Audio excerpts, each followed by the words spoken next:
everybody, and welcome to That's Football for Slovakia versus Ukraine. It's the 2 p.m. kickoff today. We've got a few names in there that we recognise, and it's a really important game for both of these teams to see them through the group stages. Ukraine realistically have to come back with a win after getting beat by Romania, and Slovakia did super well against Belgium, and they'd be looking to kick on to potentially even top the group. Yeah, 100%. I think that's probably the result of the tournament so far, because I feel like Belgium have been so underwhelming in general.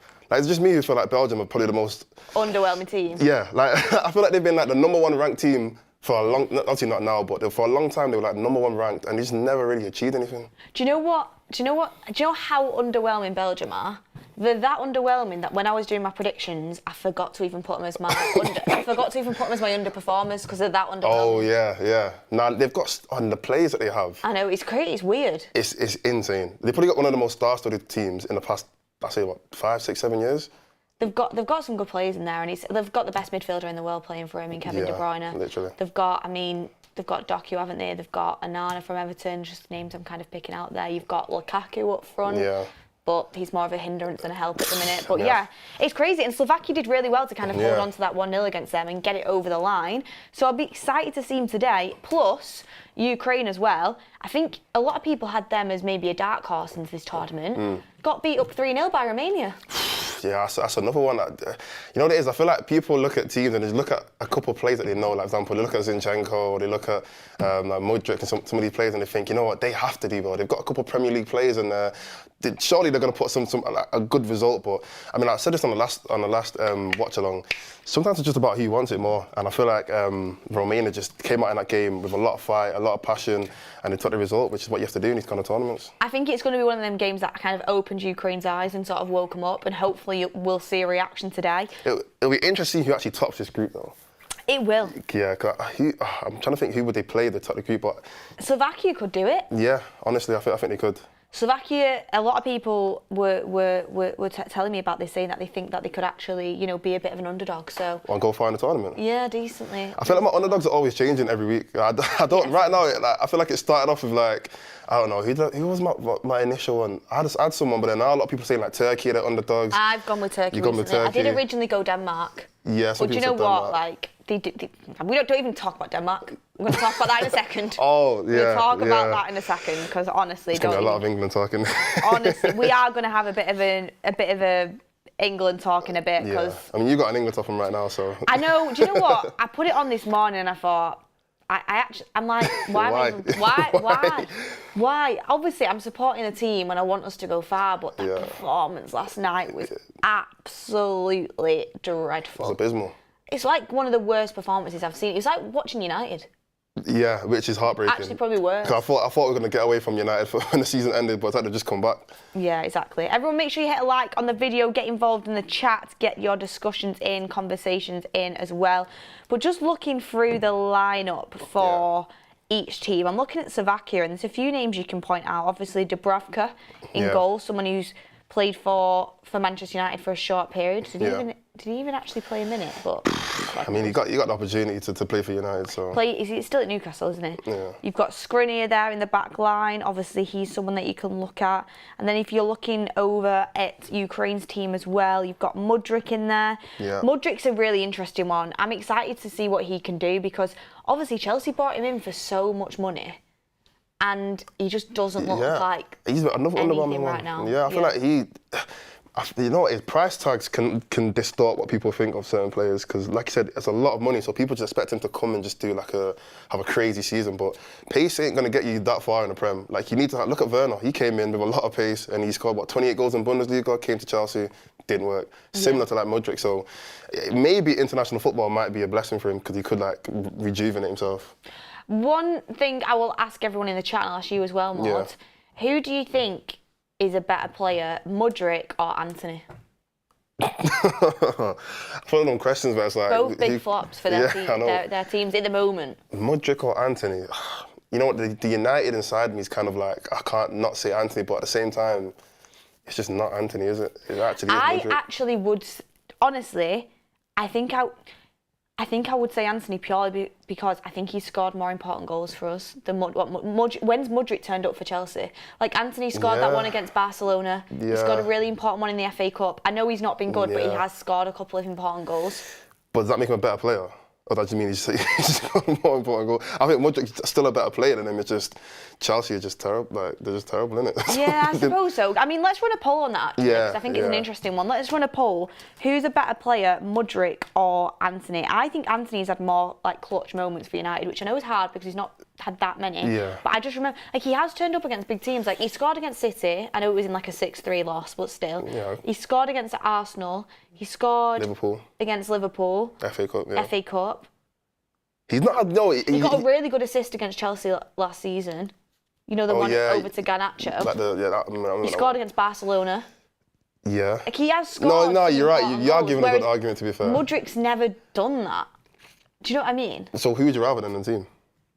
I think I'd rather have Anthony than Mudryk. But Mudryk does have that pace to his game and that excitement to his game. Both haven't been good, let's be real. They're both very underwhelming players. Like you said, Anthony's just...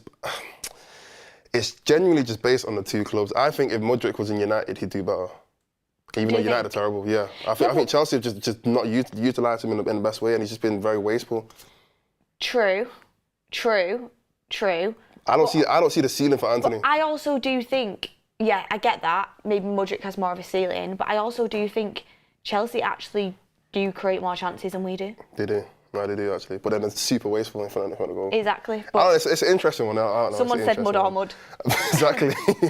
Butlins or Blackpool. Yeah. No offence to anyone who goes there. I love myself a bit of Blackpool sometimes. Honestly, a little bit of Pleasure Beach. I actually do. Nothing better than a bit of Pleasure Beach. But yeah, all in all, Maud, who are you feeling more? Are you feeling Ukraine or are you feeling Slovakia? Again, I'm not too clued up on both the teams. Obviously, like I said, Slovakia obviously had a great result against Belgium. So I feel like they're going to be coming into this game with a bit more like energy, a bit more confidence, thinking, you know what, we've started off our tournament better than anyone thought we were going to do. So naturally, that's going to push you further in these kind of games. So I think I'm going to go with Slovakia, genuinely just based on that one result. And I think Ukraine, I say Mudryk is a top player. He's a Premier League player. That's good enough. They got Zinchenko, another experienced player, Premier League winner. So maybe if these kind of players kind of show their leadership, show their experience, maybe they'll be able to push Ukraine over the line. But I'm going to go with Slovakia. I see. I'm looking based on how Slovakia played against Belgium. I think Slovakia will win. But I'm looking at Ukraine's team, and Ukraine's team's not that bad. They're not. You're right. Like their centre forward as well. I think he plays for Girona, and they've had a really good season. Yeah. So he's someone to watch out for. Maybe they were just a complete letdown on the opening day of the tournament and they might come back and do something this game. Obviously, Zinchenko's got experience winning titles. I don't think he's that good. I remember when people were telling me that Zinchenko was better than Shaw and I thought, jog on me. What year was this? Literally, like last year, people were telling me Zinchenko was better than Shaw and I thought, I can't take you seriously. It's a City bias. I think, when you play for City and you win and everyone's like, oh, he must be one of the best players in the league, but he just plays for a good team. You know what I mean? Like, that's the reason why Grealish didn't come to the tournament. No, I feel you on that. They're actually talking about Dovbyk now. Played for Girona, scored 24 La Liga goals. Yeah, I knew he was a promising player. I think he's like 27, so he's not like young or anything. He's just kind of coming into the prime of his career, and he's had a really good season. So he's someone who could light it up for Ukraine for sure. Definitely. Someone who is exciting to watch. Yeah, that's another. I say top player, but I feel like if you play in a top league and your team is doing very well. Like I said, like Zinchenko, Arsenal doing very well. Mudryk, I'm not going to say Chelsea doing very well, but they're still a big team and they're still, what did they finish? Like, 9th? Did they finish above us? Who? Chelsea. They did, didn't they? Yeah, they did. They finished 7th. Yeah, but they've ended up in conference. Yeah. Which I love. I love it. But yeah, playing for these kind of teams, naturally you're going to have a bit more experience. And obviously Girona, like you said, they had a decent season. If Real Madrid weren't so good, they probably would have won. Yeah, I get that. The only thing I would say about, coming back to Mudryk here, is he'll probably get more game time now they're in the Conference League. That could develop him a little bit. Yeah. But yeah, Girona, another one out of the City group, and obviously their centre forward is doing really well, so it'll be interesting. How old is Mudryk? He's young, isn't it? He's fairly young anyway. I think he's like 22. Yeah, it's probably he's 23. Yeah. He's 23. How old's Anthony? He's like 22, you know. He is 24. 24? Yeah, I thought he was a bit younger than that, to be fair. These guys are growing up, you know. I thought when we signed Anthony, he was 21 or something. Yeah, it's crazy. It's crazy. So, yeah, get in the comments down below what you think. I'm going to have a look now. I think Anthony's better. You think Mudryk's better. 60% say Mudryk's better, you know. That's close, though. What arguments do you have to back that up? It's just pace. There's a lot of FIFA players in here. Everyone just likes the pace. You know what it is? You know, I feel like the light on how bad Anthony's been is just like it's heightened because he plays for United. Yeah, I think that's why. What I mean. Yeah, I think that people talk about how bad Anthony is a lot more than they talk about how bad Mudryk is, and because he plays for an irrelevant team like Chelsea. Sorry to any Chelsea fans in it, but like, let's be honest, no one actually cares about how badly Chelsea did compared to United. If someone shows me Mudryk's goals against City, Arsenal, Liverpool and Barcelona, then and you can't forget Newport, can we? Then you can have a conversation, all right? Then Coventry was celebrating them very hard. Oh, that was embarrassing. That was embarrassing. But yeah, people saying personality maybe is what people think. What, for Mudryk? Obviously, because Anthony's like annoyed a few people with the way he's reacted with certain things on the pitch. Like, you know, when he got annoyed, he had to play left back, that Coventry reaction. So maybe it's just likability as well. And Mudryk says, sorry, not Mudryk says, he's getting ready for the game. I don't know, says Mudryk actually does well for country, unlike Anthony, who's bad for club and country. Anthony even... Do you know what's mad? Anthony was fully part of the Brazil team before he came to United. Yeah, and I was thinking, does he even still play for Brazil? No, he doesn't. Like, he's not in the Brazil team now, but he was like fully in the Brazil team. Wow. Oh, people's careers do fall off when they come to Man United, honestly. But again, you've got to put some responsibility onto the player as well. But to be fair, Ten Hag gave him more than enough chances. Yeah, 100%. More than enough. In terms of that Brazil team is very... I'm surprised he would even get into that team right now. Because they've got a couple the Brazil players. team's very good. Not very good, but the attack is decent. Yeah, the attack's good. Vinny, Rodrigo. Rafinha. Yeah, Rafinha. They've still got probably Richarlison up front. Who else have they got? They've got a couple players. Richarlison's injured, you know. I don't know, though. I don't know. But they've still got... In wingers-wise, I don't think he'd get in there anyway, so... Interesting stuff. Keep voting on that poll. People asking us to talk a little bit about England. I mean, where are we going to get started? Where are we going to start? Like, where can we start with England? Get your opinions in about England, guys. Obviously, we're going to be focused on the game, but England, Look, genuinely. I mean, look, on the last one, I was getting onto Southgate a lot, and I was kind of hoping a little bit that he'd prove me wrong, because I was saying he should just be gone. I think I ended it by saying Southgate out, and he genuinely should be out now. Like, it's not even a conversation. I don't understand how every single problem that England had in that Denmark game was based on Southgate, in my opinion. Every single problem, because he can't blame the players when the players are genuinely the best players in the tournament, best players in the world. There's every single part of that draw. I was going to say loss. Every single part of that draw was because Southgate made the wrong decisions and had the wrong tactics for top world-class players, which makes no sense. The one thing I would say is I do think players do have to take responsibility, because individually, oh my gosh, everyone was poor. The only person I didn't think was poor was like Mark Goldbridge. He's been the best player so far. Yeah, everyone was poor. But, like you said, the tactics were just absolutely on the floor. Denmark had us figured out straight away. Yeah. Like, their press was really good. We couldn't get through it. Yeah. And the substitutions were crazy. Like, he was making like-for-like substitutions. It was so obvious we needed an outlet of pace on the left wing. As much as I think Eze is a good player and I wanted to see him get game time, like, why are you taking Foden off for Eze? Eze's more of a midfielder as well. Yeah, literally. And it's like, you should have put Gordon on. You should have stretched the play. Yeah. I thought Bowen came on and didn't do very well. Like, why is Palmer not being given an opportunity? Another player. Palmer an opportunity. The only substitution I actually agreed with, but I actually thought it was too late in the game, was Watkins. You could tell when Watkins was in, we had so much more opportunity, and he was actually making good runs in behind. He gets in behind a lot, yeah. Yeah, and he's like, don't be... what gets me is, you bringing off Trent, who had another stinker, which isn't his fault because he's not a midfielder, he's a right back. So you're bringing off Trent to bring in Conor Gallagher. We're struggling to get the ball through midfield. Conor Gallagher isn't a technically brilliant footballer. He's someone who is a bit like a Scott McTominay. He's going to give you legs. Yeah. He's going to give you legs in midfield, and, you know, he can score a decent goal here and there. Yeah. Like, you have Wharton and Mainoo on the bench, who both are very perfectly comfortable taking the ball on the half turn, bringing the ball out from the back and pushing through midfield and getting passes going together.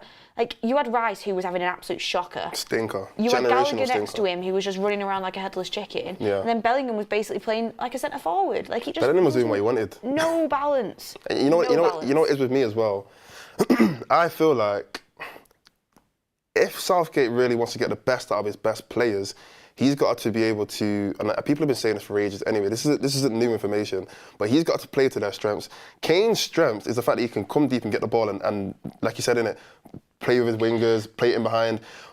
Why, when Kane decided to actually, because in that game, Kane was, I feel like the first game, Kane was like, you know what, I'm just going to follow instructions and just do exactly what Southgate's told me. Second game, he thought, you know what, I'm doing my own thing, because he dropped so deep in that game. Like, he was pretty much playing in the midfield, but then he got the ball, he looked up, everyone was next to him. Yeah, that's what I mean, because as much as, you know, we can criticise Rashford, you want pace in behind. Yeah. And I know a lot of people saying, oh, maybe you should have took Rashford then.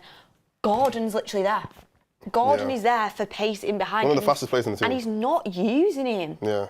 Like, I don't get it. Like, if Gordon doesn't start next game, I'll be frustrated. I don't think he will. I don't think he will, but he should. Like, do I think Gordon's like the best footballer that England has to offer? No. But he has pace. Yeah. And, you know, he's had a great season for Newcastle. He's full of confidence. He's got something to prove. Yeah. And he's young as well. You need to balance the attack. You need to balance the attack. And in these tournaments, sometimes the young players actually do a lot better because they've got something to prove now. And if Foden's that good that you have to play him in his best position. Play him as a 10. Yeah. Have some confidence and play him as a 10. You just do it. Just play him as a 10. Try it. Try it. Try it. And then drop Bellingham back to being 8 because he can do that role. Yeah. And unfortunately, Trent misses out. And yeah, everyone will be gutted because Trent misses out and Trent's an unbelievable right back. But I'm sorry, like, Walker actually has been pretty decent. He's like the only player that has been pretty 100%. decent.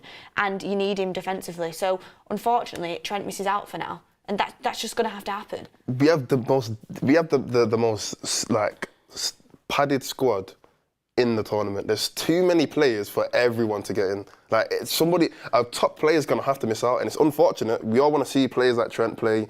We all want to see, I don't know, other top players play, but someone's going to have to miss out, and it's going to have to be Trent, unfortunately. Trent can still play right back. It's not like Walker has to play every single game. Realistically, the next game should have been the game that Trent played, because we should have been as right back. Yeah. We should have been 3 games up. We should have had 6 points in the bag, clear. But because of Southgate now, he's played his minutes now. He's probably not going to get another minute in the tournament. Well, not in the tournament, but definitely in the group stages. I said yesterday before England actually kicked off on the stream with Tull, I said, I think as bad as it is, Southgate will probably welcome a draw against Denmark, and that's exactly what happened. Did you see the average positions that we were in that was embarrassing after the goal? That was so bad.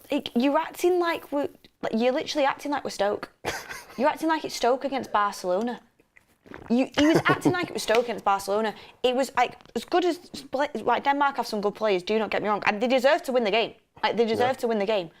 But I watched Denmark last week against Slovenia, and Slovenia were the better team in the second half. This is what I keep saying to people as well. I've watched both Slovenia games because obviously we're in a lucky enough position where we get to do these watch-alongs and watch a lot of the games. I know some people have commitments like work and school and like parenting, all these other things. We get to watch a lot of the games. I watched Slovenia in both games against Serbia and against Denmark. They are not a joke. Yeah. They are not a pushover. They could beat us, I'm not joking.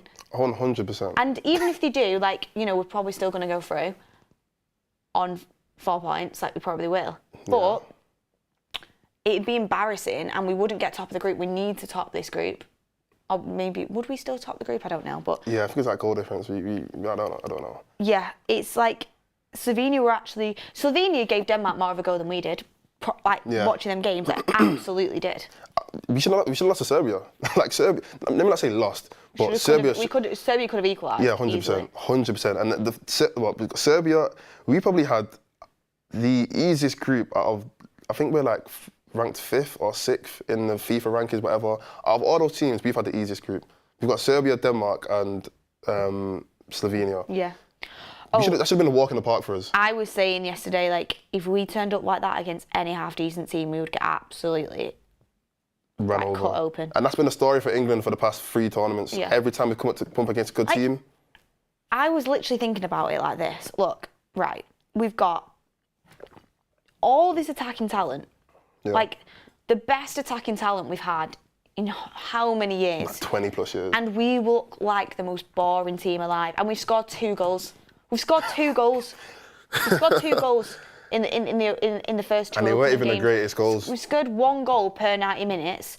One of them was a tap-in, and the other one was a brilliant individual goal by Bellingham. And to be fair, it was a good cross by Saka.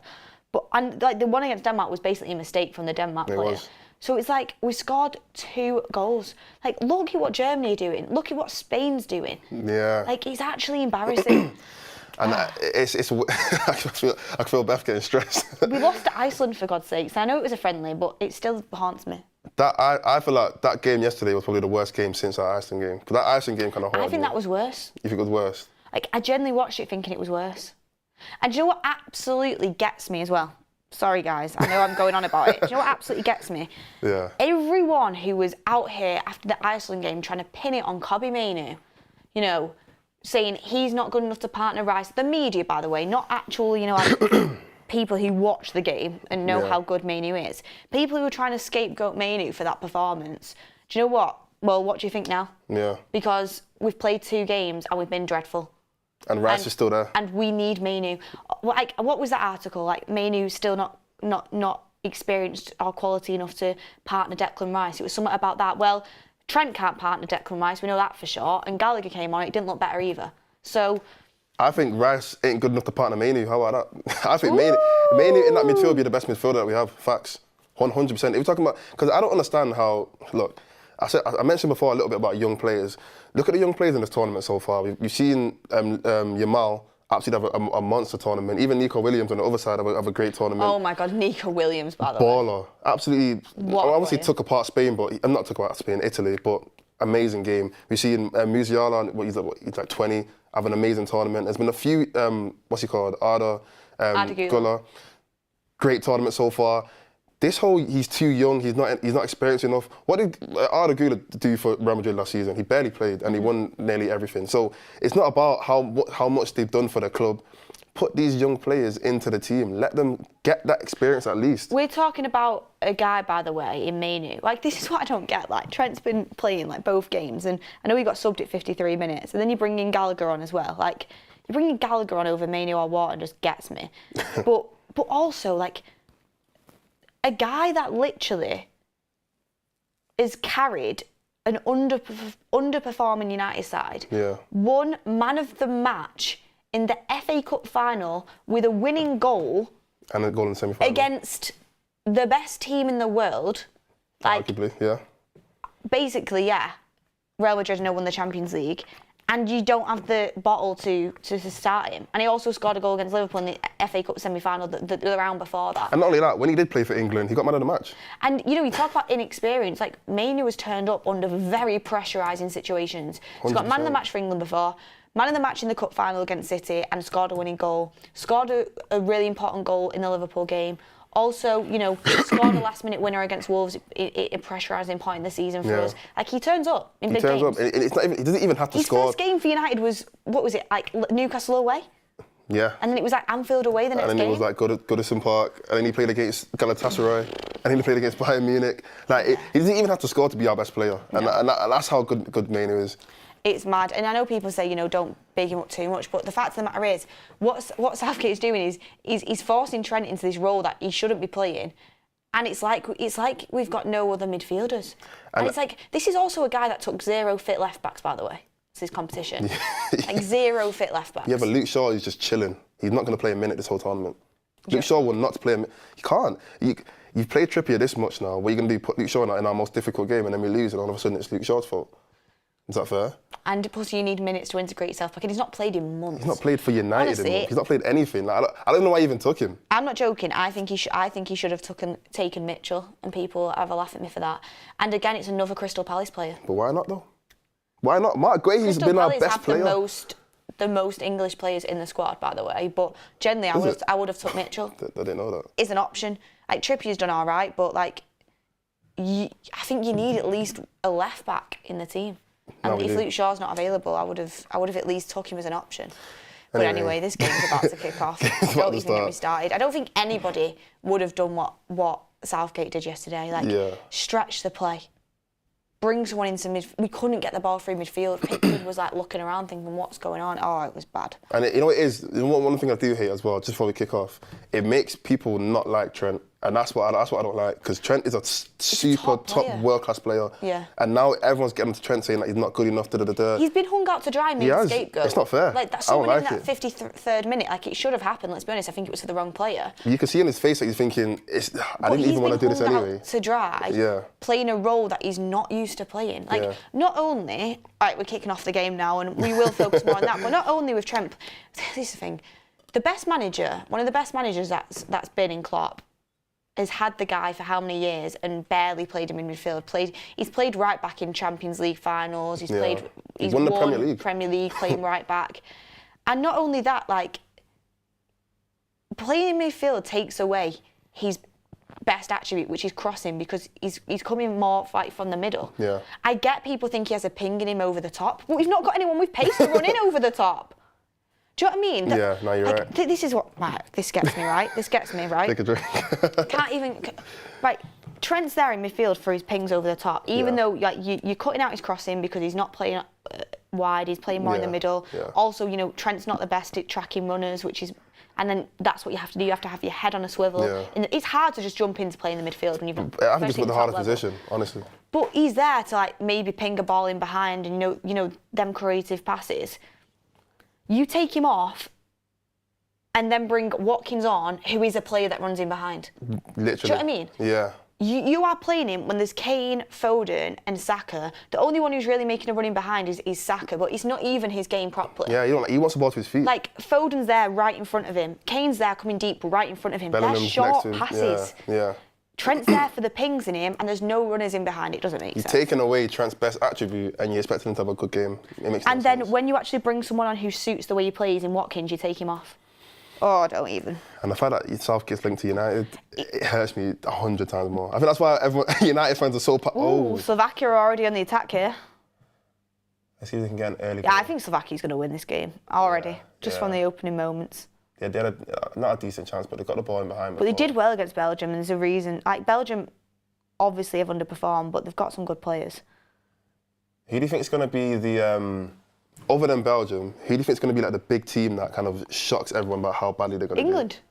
Oh, really? England. Generally, if Southgate doesn't change something pronto, and I've said this, I said it on my predictions, that I hope I'm wrong, but I see England as underperformance of the tournament because he's somehow got one of the best group of players, but he's managing to play players that don't suit each other. Yeah. And just not picking a compatible team at all. Yeah, he's single-handed. It's like, how can I make the best set of players play the worst possible? That's like that's how he's gone into it. It's like he couldn't do worse. That's harder to do than what like everybody else is thinking to do. Like, it's harder to make this group of players play bad than it is to make them play good. That Denmark team just completely did him. Like, their press was brilliant, and he couldn't find a way around it. And I could have told you a way around it. Bring in a midfielder who's press resistant. Like, that would be a start, but you didn't do that. Anyway. Same result of 2020, by the way. We got to... What did I say? We got to the final. Yeah, I know, but into the finals. I know, but it's like, we're like absolutely grinding results out, and we shouldn't be doing that. And honestly, I don't want to be disrespectful, but I genuinely think you could put Goldbridge as manager, and he wouldn't be worse. He would. I don't think anyone would be worse. It wouldn't be worse. Like, it wouldn't be. I think he'd pick a better team. Anyway, here we are. But I got another question though. Go on. Just maybe one for the chat as well. Do you feel like having too many big players is a problem? Not if you have a manager who can handle it. Yeah. Again, it comes down to the manager for me. Yeah. Because you've got to make tough decisions. You've got to have the confidence to make tough decisions. No one's going to be happy. Like, if he drops Trent, there's going to be Liverpool fans out there saying, "Why is the best right back that's won Champions League Premier League not playing?" Yeah. If you drop, if you put Bellingham into the 8, there's going to be people saying, well, he played his best football forward for Madrid. But then there's going to be people saying, well, Foden got Player of the Year for City, who won the Premier League playing as a 10. So you've got to make difficult decisions, and you've not got to care what people say. What about like egos? Because I feel like egos are big in football anyway. Yeah, but like, naturally. For the national team though, I get it, club football. I feel like ego. You don't lose your ego when you start playing for England. Like, maybe not just England. I'm not even trying to say the England team have big egos in the team, but I feel like naturally, like, you got 5, 6, 7 players, maybe not 7, but Oh, Ukraine could be in a offside. Yeah. When you've got like 5, 6 players who are naturally, they're probably the best player in their team, and they're all they've got a lot of pressure. I mean, the pressure that not just the England team, but individually the players have to perform in this tournament is huge. Like like we spoke about how much pressure Jude's got. Harry Kane's still not won a trophy. Like he's got a lot of pressure on as well.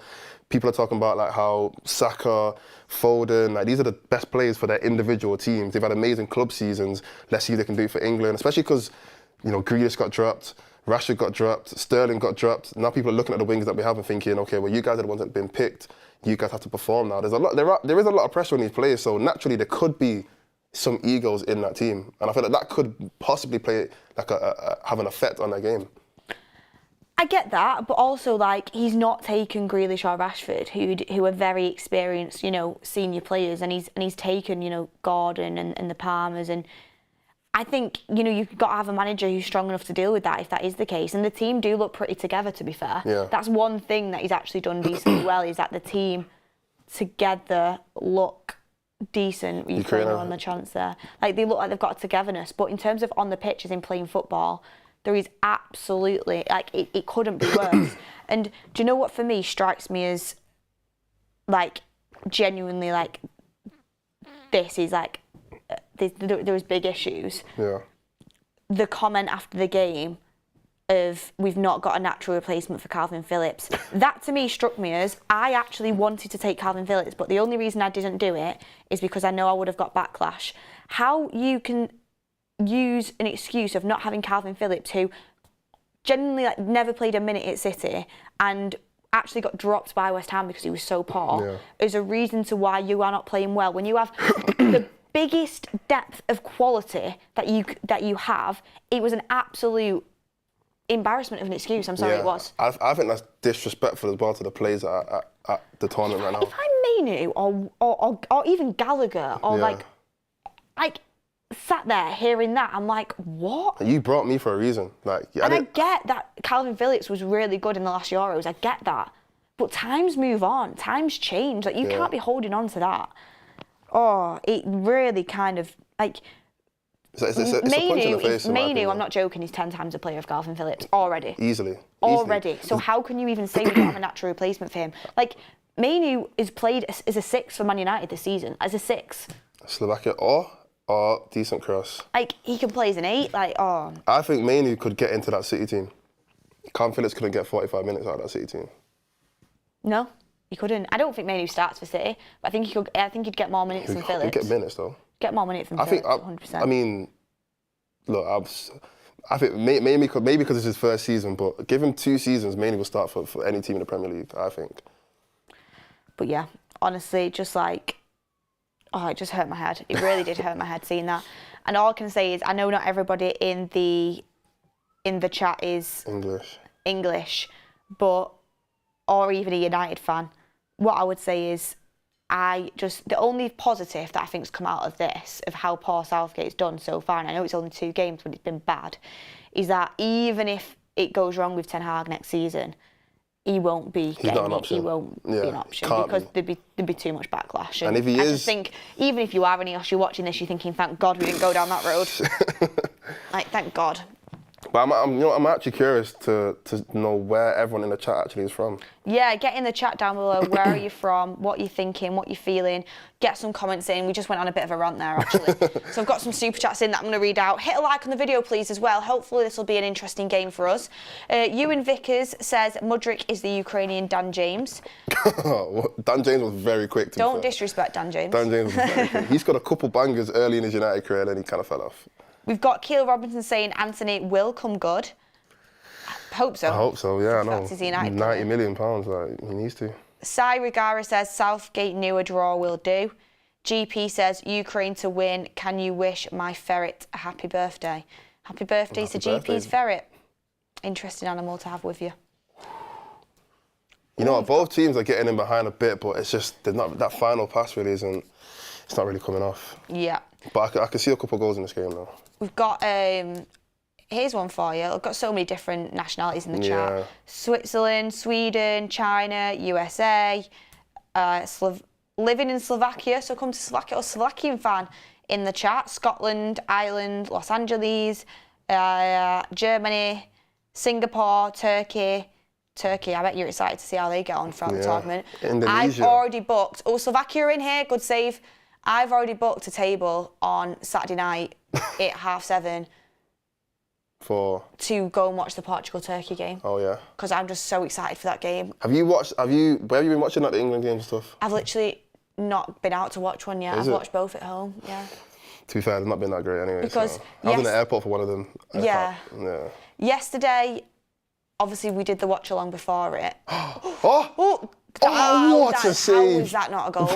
What a save! What a save, but also, like, could he not have done better? I mean, I didn't see a replay on that, but that looked like an amazing save. Slovakia are definitely the better team so far. That was a great chance, though.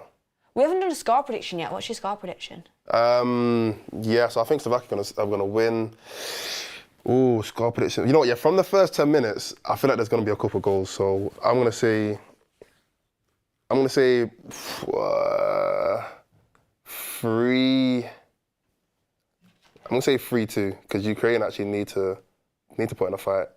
So I don't think it's going to be that easy, but 3-2, yeah. I'm going to go with 2-1 to Slovakia. 2-1. 2-1, pretty safe scoreline. Got loads of people coming in the chat. Still a lot of... How's the game so far? Slovakia, pretty dominant, to be fair, as we expected. But considering, you know, some of the players Ukraine have, I think they need to be doing a bit better, to be honest with you. They had a couple... They've played a couple of long balls in behind. It's not come off, but Slovakia are playing good football. That's the thing. Yeah, the keeper that's just made that save, Trubin, he's only 22 years old. Okay. He plays for Benfica. Benfica have always got like little gems here and there. Like they always got them players that come out of nowhere. Benfica are some good players that come out there. So yeah.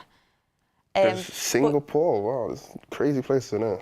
Yeah, with the England game last night, was doing the watch along, so only could really make it home to watch it. And then the first one, it was Father's Day, so I thought I'd watch it with my dad. It was. Yeah, so great save. Great save. I mean, that's a great save off his body as well. What's Zinchenko doing? That's another good save. David De Gea-esque with his foot there. Yeah. You know what it is with Zinchenko? I feel like, you know, like with the whole like Mo Salah thing, where it's like amazing for Liverpool. As soon as he gets to Egypt, just like he doesn't know what he's doing. I feel like it's one of those situations where maybe not as exactly for Zinchenko because he's not that big of a player, but. Someone's just let me know in the chat, the game tomorrow is actually 5 o'clock, not 8 o'clock. Thank you for letting me know. I need to change my booking. Don't lie, you did it. I'm genuinely not joking. I've booked it for 7:30. No. How was the chat made you realise What's the 8 o'clock game? Belgium-Romania. I'm not bothered about that one. Yeah, you care about that. Not bothered about that one. I'll still watch it, obviously, but I'll be probably a few Prosecco's deep at that point. He said that. Whoever said that, you had to give him a big thank you. I need to give him a thank you. Christopher Kennedy, thank you very much. Thank you very much. I actually need to message someone about that. We'll do that half time. Ukraine having a bit of an attack here. Tell you what, it would be completely against the run of play, you know, if Ukraine did end up getting a goal early doors and that could put... Yeah.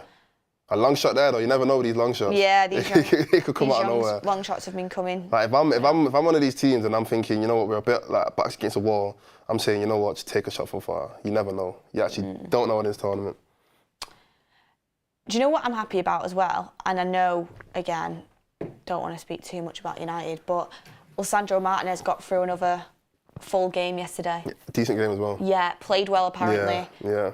And, you know, he's starting for Argentina now, which he should have been doing at the World Cup, to be honest with you, but he's actually starting now. Romero and Martinez, by the way, as you said about partnership, the aggression on that. And he's actually getting through injury-free, touch wood, honestly, so... Is Garnacho getting minutes? I'm not sure, you know, I'd have to go and have a look. I really want to catch an Argentina game at some point, but they won, he got through it, and I'm just hoping, going into next season, you know, the injuries are behind us now. Yeah. And he's going to be injury-free as much as possible. I mean, I'm hoping everyone gets injury-free. We still need Luke Shaw to come back. And like I said before, I don't think Luke Shaw's going to get that much game time in this tournament.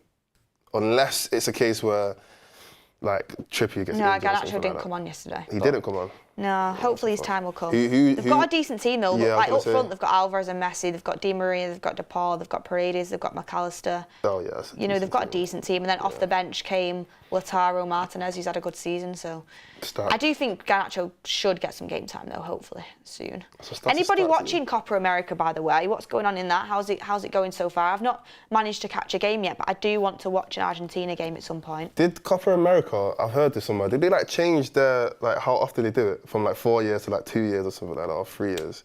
I don't know. Because I heard since like 2016 they've had like 4 different tournaments or something like that. Also, what's better, Copa America or the Euros? I mean, what are we basing it on? Quality. Just think what's a better tournament to watch? You know, I'm not gonna lie. I watch Copa America every single time. So, but when I heard, that was close. Ukraine could have been through there.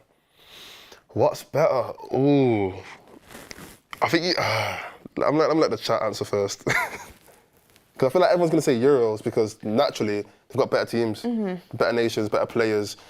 But then I feel like them South Americans, like the way they play their games, there's no safety.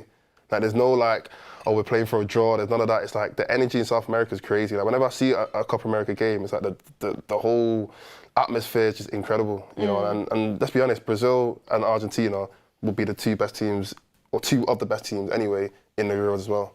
Yeah, I think the Euros is better, but that's only because I watch it more. Yeah, Like, that's what I mean. I only watch Copa America when it gets to like the semis-finals. Yeah. So. I don't know. That's an interesting question. I feel a lot of people are going to say Euros though, genuinely. Adrian says Euros has better players, but Copa is more intense. I can imagine that. Say that again, sorry. They said Euros has got better players, but Copa America's more intense. Yeah, that's what I feel like as well. Yeah. Slovakia have got a really decent free kick here on the edge of the box though, which will be interesting.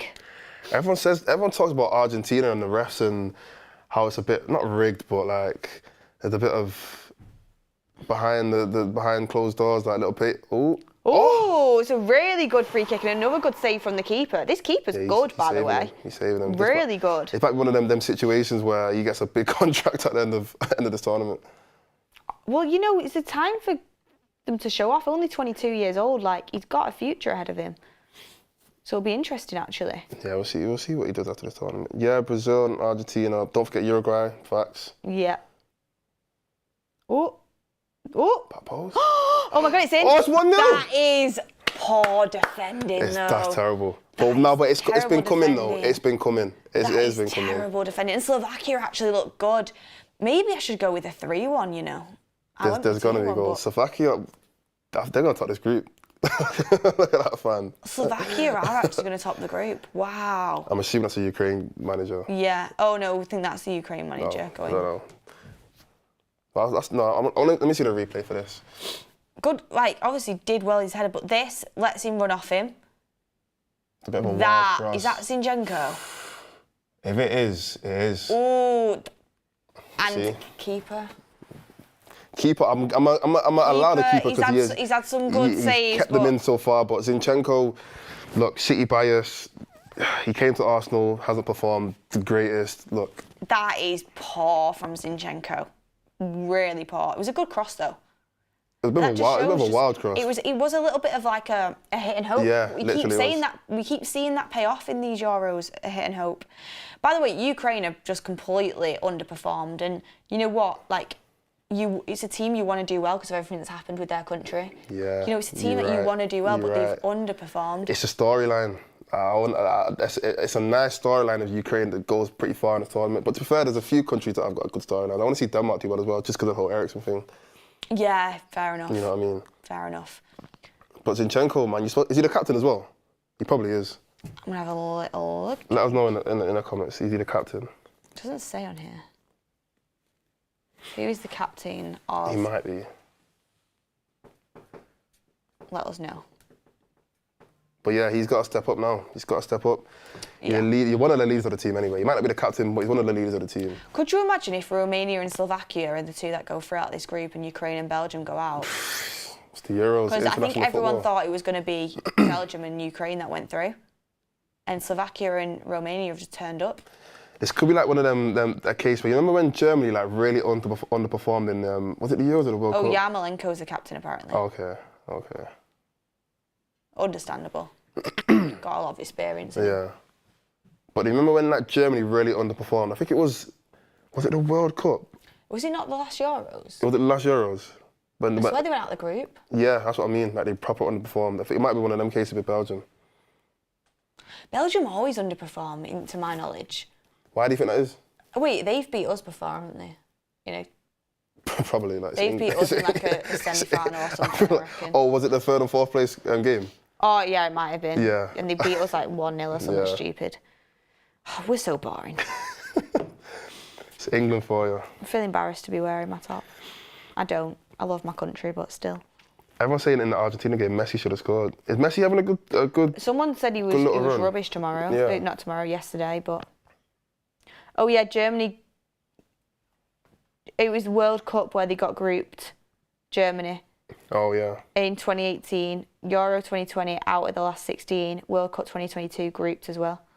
They've had a few underperforming tournaments, I'll be honest. Since that 2014 tournament, they've not been the greatest. because last Euros, Germany lost to us in the last 16. Do you remember? On penalties. Yeah, I remember Thomas Muller taking that shot and it literally went whiskers past the post. Do you remember? Yeah. No, it wasn't penalties, was it? It was. Did we not beat them on penalties? No, I think we beat them 2. When did England beat Germany on penalties? We beat Germany 2-0 in the last Euros. Oh, okay. Maybe it was COVID times. We beat Colombia in the World Cup on pens, that was it. Because I remember there was a time where it was like England our penalty kind of record was just horrible. It was terrible. And we came on penalties and we actually won. Everyone was like well done. I would fancy England a little bit more on pens this year due to the penalty takers we have. We spoke about this last game, didn't we? Yeah. You know, you've got some more penalty takers in there, but yeah, crazy. Someone said Ukraine is winning this match based off what? I mean, we'll see. Messi had 5 chances created and an assist. Let me know, did he have a good game though? Because chances created, I don't know, like, I heard Bellingham had like 5 chances created last game. He didn't have the greatest game, so. Oh, this is breaking news coming out. I know it's not the United stand, guys. I'm very sorry. But there's United breaking news coming out, so I want to bring it to you guys because I know there is a lot of United fans in the chat, and it is That's Football. So, yeah. And you know it is a Premier League team, and it's coming out from Sky Sports that Manchester United are expected to meet the 33.8 million release clause for Bologna striker Joshua Zirkzee. Discussions are ongoing between the two clubs. It will then be up to the player and the representative if they decide if they want to speak to United over a potential move. So United are going to trigger the release clause for Zirkzee. And it's just up to the player then whether he wants to come and the agent. So I think Zirkzee will be a United player. I'm finally making moves. What do you reckon about that? I feel like I'm not sure. You know, I never thought he would have been our first signing. I never thought he would. And he probably will be. Yeah, I know. I didn't think he would be one of the first people that we're gonna go for. Obviously, the whole news about how we can't sign Todibo, the whole news about how for play. Who else that we couldn't sign? Obviously, because of the Nice and the United thing. Todibo. Yeah. So I thought either him or maybe like a Brantford would have been one of our first signings. But I mean, how old is he again? Is he young? He's like 23. The only thing that concerns me, as much as I think his profile looks good, is I seen one of his old coaches speaking out saying he doesn't think he's ready yet. Is it? Which is like, ouch. We already have a striker who, you know, he's adapting and he's learning on job in Rasmus. I personally think we needed someone a bit more experienced to come in and you know, hold the weight of the shirt and be ready to go. Like, is Zirkzee ready to go? He's 23, he's from the Netherlands, Dutch connection with Ten Hag, he loves it. Netherlands or Ajax. If you played for Ajax or you're from the Netherlands, get in my basket, says Erik Ten Hag. Yeah, literally. So, you know, he's Dutch, he's been called up to the national team recently. 23, had a good season for Bologna, but, you know, for me, it's the same boat as Højlund, as someone who developed in Serie A and then needs to develop for the Premier League and has a lot of potential, but maybe isn't at the point what they need to be right this second. I would have liked to bring someone in a bit more experienced, personally. And he's going to need game time to get that. It's because of the money, that's why we're going for him. Yeah, let's be honest. What did I say, 33.8 million. Yeah, I mean... Like, it's because of the money and we're on a tight budget and we've got a lot of positions to go and get, so... But then does that mean that... Who does that eliminate then? Does that mean somebody's not coming? you know, we're not going to get a top striker then. Because No, really, that's it. It'll just be Xerxes, yeah. And Highland. I mean, it's... Get in the chat what you think, guys, if anyone's a United fan in here. Or if you're not a United fan, what do you think about it is for United as a signing? It's a risk. It's a big risk, in my opinion. G. Merck says Hoyland isn't ready for the Prem. I think he is. I think he's just learning. Ronald Arojo says Dovbyk has a 40 million release clause. The striker who's up front for Ukraine is doing really well for Girona. 27 years old. That's interesting. Oh. Another Dutch player says Sis VP. Yeah, that's something that'll get talked about quite a lot, won't it? Our whole team is just going to be the Netherlands team. Xerxes is a Martial profile, which we need. He'll do way better than Garnacho and Rashford. He's a different profile to Hoyland in the sense of he's more of like a link-up striker, but also he's got massive physical attributes as well. So be interesting. It'll definitely be interesting. I just want to know who's going to get the game time. Like, who's going to be our starting striker then? Do you still think it'll be Hoyland, or do you think it's going to be Xerxes? I think it'll still be Hoyland. Yeah. But Xerxes might work well with the likes of Garnacho and Rashford, you know, them wingers that are running in behind. Oh, yeah. As like a more of a facilitating striker. But we'll see. Yeah. Ooh, Nita says he's a tiny bit injury prone. What is it? I hope I've not seen that.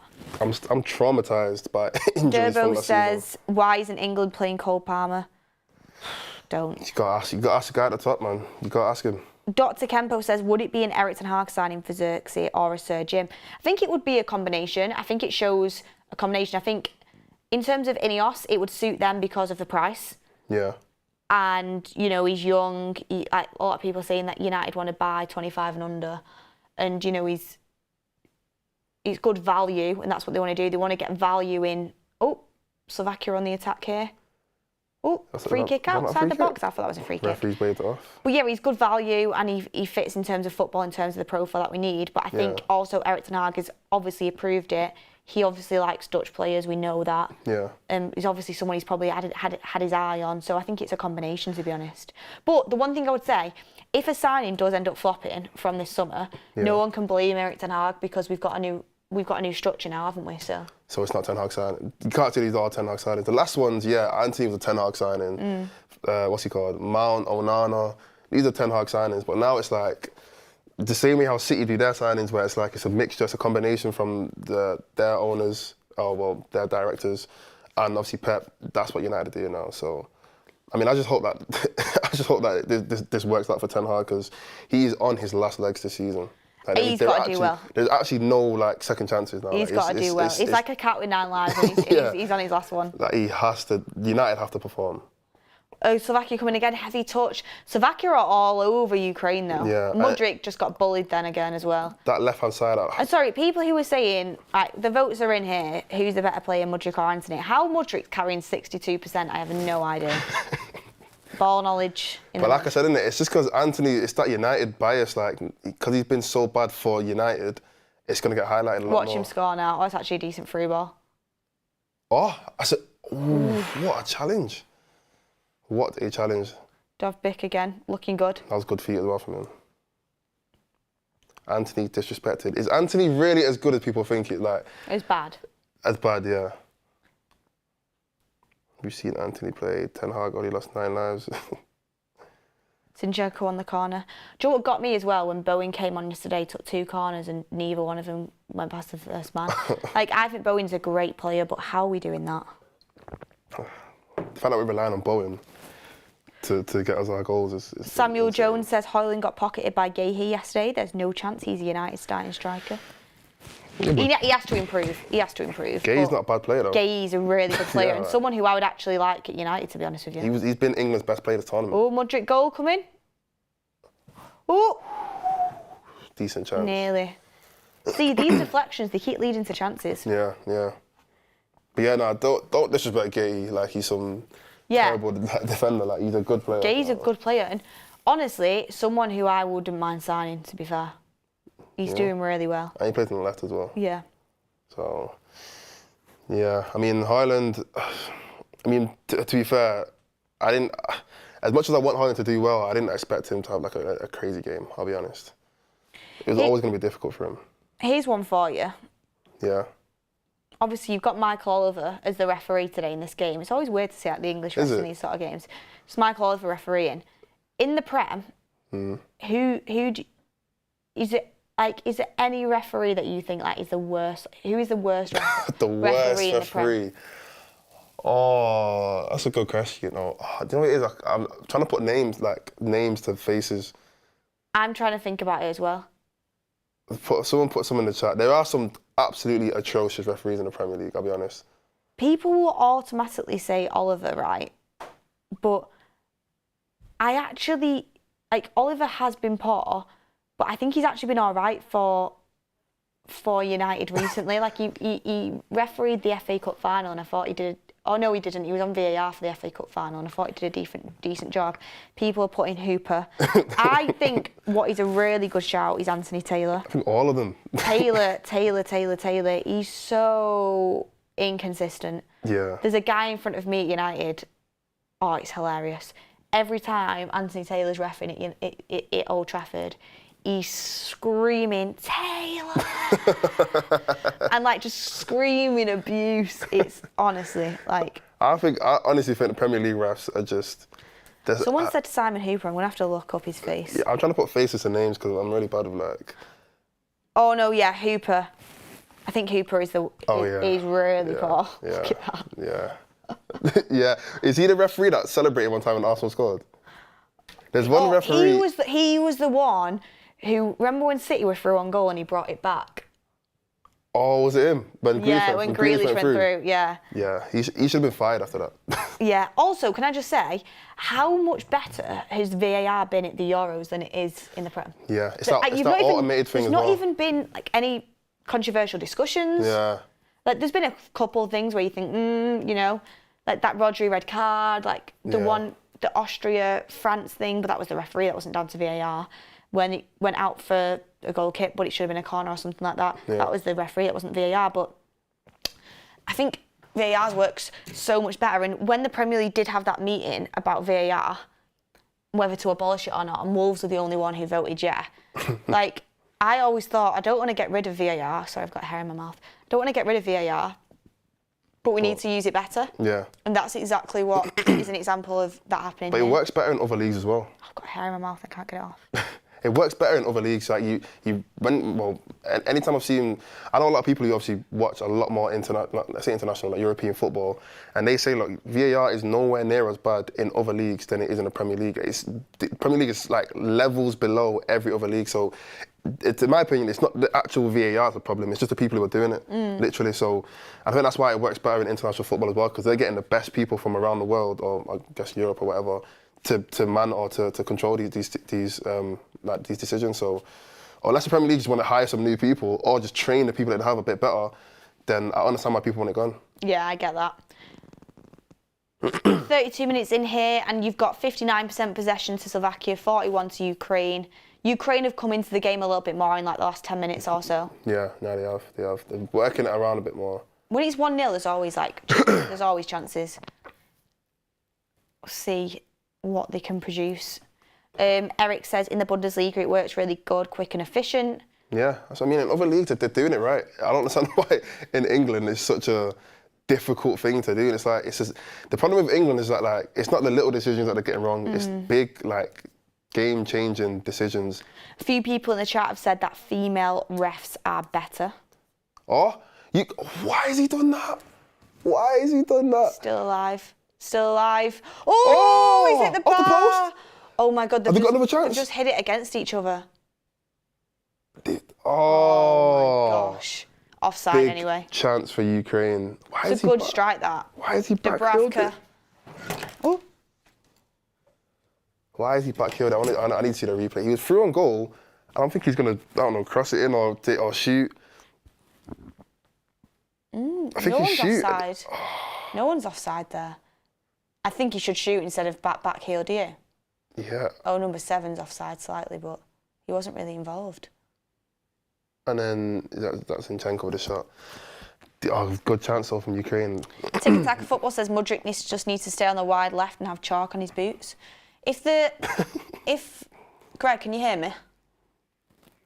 Okay, can you just put the camera on Moss for 1 sec? Because I just need to get his hair off my mouth and it's doing my head in. Honestly, it's absolutely doing my head in. Do you know one of them things where you just, honestly, it's like... Someone said Portugal got saved by the ref. How did they get saved by the refs? My pronunciation on these players is so poor. Like, that's why I don't really like saying the names, because I feel like I'm disrespecting someone. But no. You know what I'm talking about.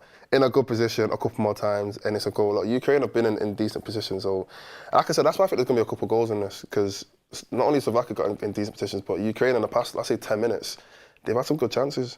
I think...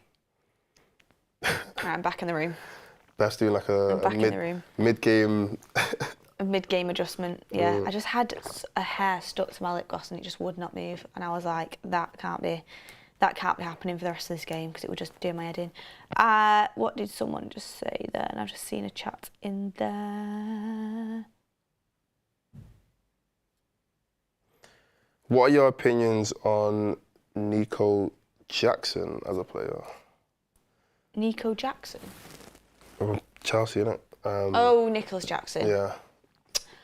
Here's Mudrik's pace being used. He's actually got in. So it's end products again. See, that's the thing he does offer. He's got pure pace, hasn't he? Yeah, he would be great for England. We need that outlet. He would actually be great for England. Nicholas Jackson, I don't rate him. I think Holland's better. They're going to say I'm biased as a United fan. Maybe I think he's got potential. Yeah, but he's scored one of the most underwhelming hat-tricks I've seen in my life. Do you know what it is? Like, he's got link-up play, he's good positionally, he makes chances for himself. Yeah. His final decision-making is so bad. Yeah. And he's not, I don't think he's got a natural, like, striker's finish on him. Do you know, he's not the best finisher, and as a striker, like, for example, I think Rasmus is a better striker in front of goal, like, finisher, but I think Jackson at the moment has better instincts of what position to be in and how to get the chances. So you think if they were hypothetically in the same team, Jackson would perform better? Because I feel like... I'd rather have Højlund. I feel like Højlund's just not been given that many opportunities. No, I'd rather have Højlund. I feel like... But I do think Jackson's better than what people make out. Yeah, but his like compilation of misses is so bad. Yeah, his misses are terrible. But he's like Darwin Núñez, right? Yeah. Darwin Núñez can't hit a barn door, but he knows how to get into the positions, and like he's still like a decent player. I think Nicholas Jackson is actually a good team player. Yeah. He just cannot hit a barn door. I remember in that Carabao Cup final, and he just could not score to save his life, and that is a letdown. Like, you give Rasmus them opportunities, I think he sticks them. I think he's a way better. So I think I would rather have Højlund personally, but I don't think Nicholas Jackson's as bad as what people make out. Like, he's just got a lot to improve on, especially his finishing. But this is his first season in the Prem, so... Yeah. See, this is what Mudrik's good at. Yeah. Getting him behind, but then here, it's like, what are you going to do? He needed to lay it off quicker. Yeah. What do you guys think in the chat? Let me know. MKF says, Jackson has potential, scored more than Højlund this season. Marcel says, I do think Chelsea create more chances than us, though, to be honest. No, they do. Marcel says, central strikers nowadays are at a disadvantage with all those fake wingers that cut inside. Nobody one-time cross into the box so defenders can set. That is so true. And can I just say, like, is there any striker, like, do you not think, like, that the top-class out-and-out number 9s are dying off? Because 100%. Look at the Euros. There's been no one yet that stood out. And I know we were only a little bit into it, but there's no like out-and-out number 9 that you think standing out. Like, you've got Havertz playing up front for Germany, and they've been the most successful team, and he's not even really a proper number 9. Do you not feel like that's in football in general? Facilitating 9.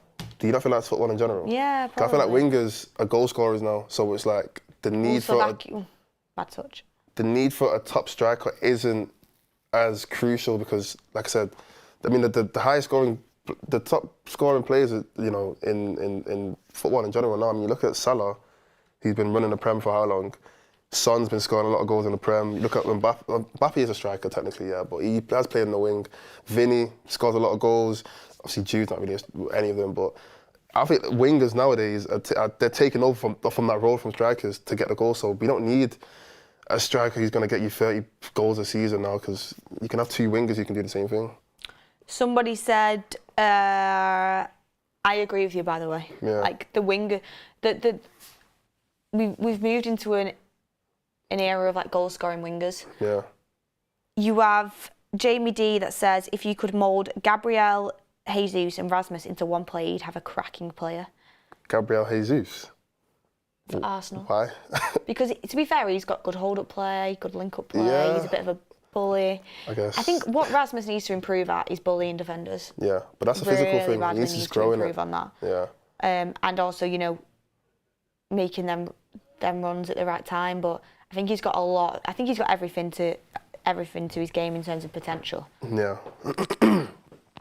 Fulkrug is the number 9, says Jonah. Exactly, he's being benched by Havertz. And Havertz has been good this season because I understand why. Like, Havertz is good for the team, but sometimes like teams will prefer a facilitating number 9 than an out-and-out 9. Yeah. I think Haaland and Kane, I think they're the 2 strikers that are like still playing at a world-class level. Or are playing at a world-class level. Yeah, like out-and-out number 9s. There are a couple... Osimhen, yeah. Osimhen's like an out-and-out 9 that's doing really well. Even Watkins, who's done proper good for Villa, drifts. Yeah, he drifts. Nunes and even drifts. that, he's still got to kind of do that on the highest level. Mm-hmm. You know what I mean? Yeah, interesting stuff. Lewandowski, someone said. Like, looking at this tournament, like, who is actually... Tony's a decent example. There's good strikers, you know, he's playing for Brentford, realistically. Yeah, that's what I mean. Like, I remember there was a time rate him highly, there's a time where like strikers was like every top team had like a world-class striker that was just scoring, like that was getting most of your goals pretty much. Like Aguero. Yeah, like you had Aguero, Lewandowski, Benzema, Drogba, like these top Van Persie, like these guys were just out and out, straight up down the middle, get the ball to the middle and score your goal. Van Persie. It was like that clip I always remember of Rooney and Scholes saying like Sir Alex Ferguson pulled him to one side and said like, you find him. And we're going to win the league. Or else you're not going to play. Yeah. Do you know what I mean? And he said that to Rooney and Scholes. That's insane. Like, you find him or else you're not playing. And these were top players, by the way. Yeah. And like, that's like turning round to like, you know, that's like turning round to, as an example, City are like running football now. It's like Pep turning round to De Bruyne and saying, you know what, you find Haaland or else you're off. Yeah. Which, to be fair, I could imagine him doing. Yeah, true. I mean, I don't even want to get into the Haaland talk, but I think Van Persie, Haaland for me. Like, as good as Haaland is, I think Van Persie's just... Like, do you think Haaland will overtake him, though? In terms of like Premier League legacy? In terms of numbers, yes. Yeah, definitely. But the stuff I've seen Van Persie do, I don't think Haaland could do in his wildest dreams. Really? That volley... What, the Arsenal one? Or the one where United Rooney, one? that long ball over and that volley, like, come on. Yeah. Do you think Haaland could do that? Free kicks from Van Persie. That is one thing that I ain't seen Haaland do. Yeah. Yeah. Just the free kick against City. Yeah, exactly. Like, he was just unreal. Absolutely unreal. Let us know in the chat. And that's why stats as well, like, because Haaland will outdo him in stats. He will. But Van Persie, for me, is a better player. And there's no doubt. Let us know in the chat, who would you rather, Van Persie or Haaland? I'm talking about prime Van Persie, like Premier League winning, 30 goals for... I think he got 30 goals for Arsenal one season in the Prem. Prime 26 for United that season that we won, like prime Van Persie. Over. I mean, Haaland did score 36 goals. I don't care. Prime Van I'm Persie. still taking Van Persie just because everyone knows I'm the most biased United fan ever, so... Prime Van Persie, 100%. Like, he literally won us that 20th league title. Yeah, pretty much by himself. Suarez as well, people talking about, as much as he was an absolute... Slovakia through. Oh, good save. Another good save. As much as Suarez was, I really don't like his personality. Like, insane player. Yeah. Insane player. Yeah. I think, genuinely, this might be a hot take, but I think Suarez is the third best player of this generation. Him and Neymar. I put them both next to each other. Third best player of this generation. I think Suarez was the only player to get more goals and assists than Ronaldo and Messi in that kind of dominant era that they both had. So you'd have Ronaldo and Messi, and then Suarez and Neymar after that? Maybe Neymar, Suarez, but it's one of the two. I think they're both in that. Them two are the next two players. After Ronaldo and Messi, 100%. Bale was class. Bale was class, but I wouldn't put Bale above I feel like what Suarez did. I think as a player, I think Suarez is more of like a game changer. Yeah, he's just ruthless. Like that Liverpool season, insane. Did he score like 5 goals in a game at one point? Like, some of the goals he was scoring was absolutely incredible. Like, and I genuinely don't like Suarez. Like this, I'm a Suarez hater, like serious Suarez hater. I'm Ghanaian as well, so if you know about Ghana and Uruguay, you'll know why. Not Uruguay. Yeah, was it Uruguay? Yeah, it was. You'll know why I don't like Suarez, but I can't not admit how great of a player he was. Like, he's genuinely like incredible. Mo Salah's put Ronaldo, then Messi, then Bale, then Neymar, then Suarez. Suarez 5th. I can't put Suarez 5th. Should we even poll the Van Persie or Haaland thing? Yeah. There's been some mixed opinions. Prime Van Persie or Prime Haaland? Get it going. It's Prime Haaland Haaland right now. See, this might be so disrespectful, but I'm taking Kane over Haaland. Never mind. What, Kane? This game right now? This game here right now? Yeah. Never mind Van Persie. Like, Van Persie's here for me. Haaland. Van Persie's here. Haaland is a good player, but you've got to understand, like, he's in like a system that just produces for him constantly. Yeah. And I still think like he's really, like, what he's done is like really good. Like, his numbers are crazy. You know what it is? As much as I think Kane is as a better player, he has more to his game. I don't think City win the treble with Kane. I do. I don't think City win the treble with Kane. I think Haaland was that piece that kind of put everything together, like the last piece in the puzzle that made them win the treble. Kane doesn't win. Or maybe instead of Prime Van Persie, Prime Haaland, we do Haaland versus Kane. Yeah. Should we do that? That was the conversation anyway before Haaland came to City. It was, are they going to Kane or Haaland? I feel like Van Persie is going to win that. I do. Come on, can you admit Van Persie? No, I'm saying Van Persie every day of the week, 100%. Right, we'll end that and we'll do... Sorry, producer. It's half-time, by the way, at that point. 1-0 to Slovakia. We'll end that and we'll do Haaland or Kane. Like, who's the better player? And I personally would go for Kane. And I know people are going to say... People judge him off his first 2 games for England. First of all, Haaland's not even playing for Norway in a tournament. But... Like, if you look at Kane's season for Bayern Munich, it's absolutely off the chart. Someone said Chicharito over Haaland. Listen, Chicharito, best poacher in football ever. No one can ever disrespect Chicharito. Do you know what was the best thing was about Chicharito is you didn't expect what you got. You got way more than what you expected when we saw him. I don't think he ever scored a goal outside the box, which is crazy. Like, he's got a lot of goals. He was one of them players. I think he started the Champions League final. Did he start a Champions League final? He used to start a lot of big games. Like, he wasn't just a substitute. Like, he was a top player. Prime Haaland or Prime Kane? For me, it's Kane. I'm going to put... Kane's a better player, but I don't think Kane would have won the treble with City. I genuinely don't think he would have won. Why? I feel like I'm basing it off that. You can't say that. Score more goals than somebody broke the record. Potentially. There's a record for a reason. Is that good? I suppose Haaland's got that pacing behind, but he doesn't even really need that for City a lot of the time. Yeah. I don't know. I feel like the way City played now would have suited. It suits Haaland more than it suits Kane. I still think Haaland's like incredible, by the way. Where I think Kane would have done well? United. Anyone.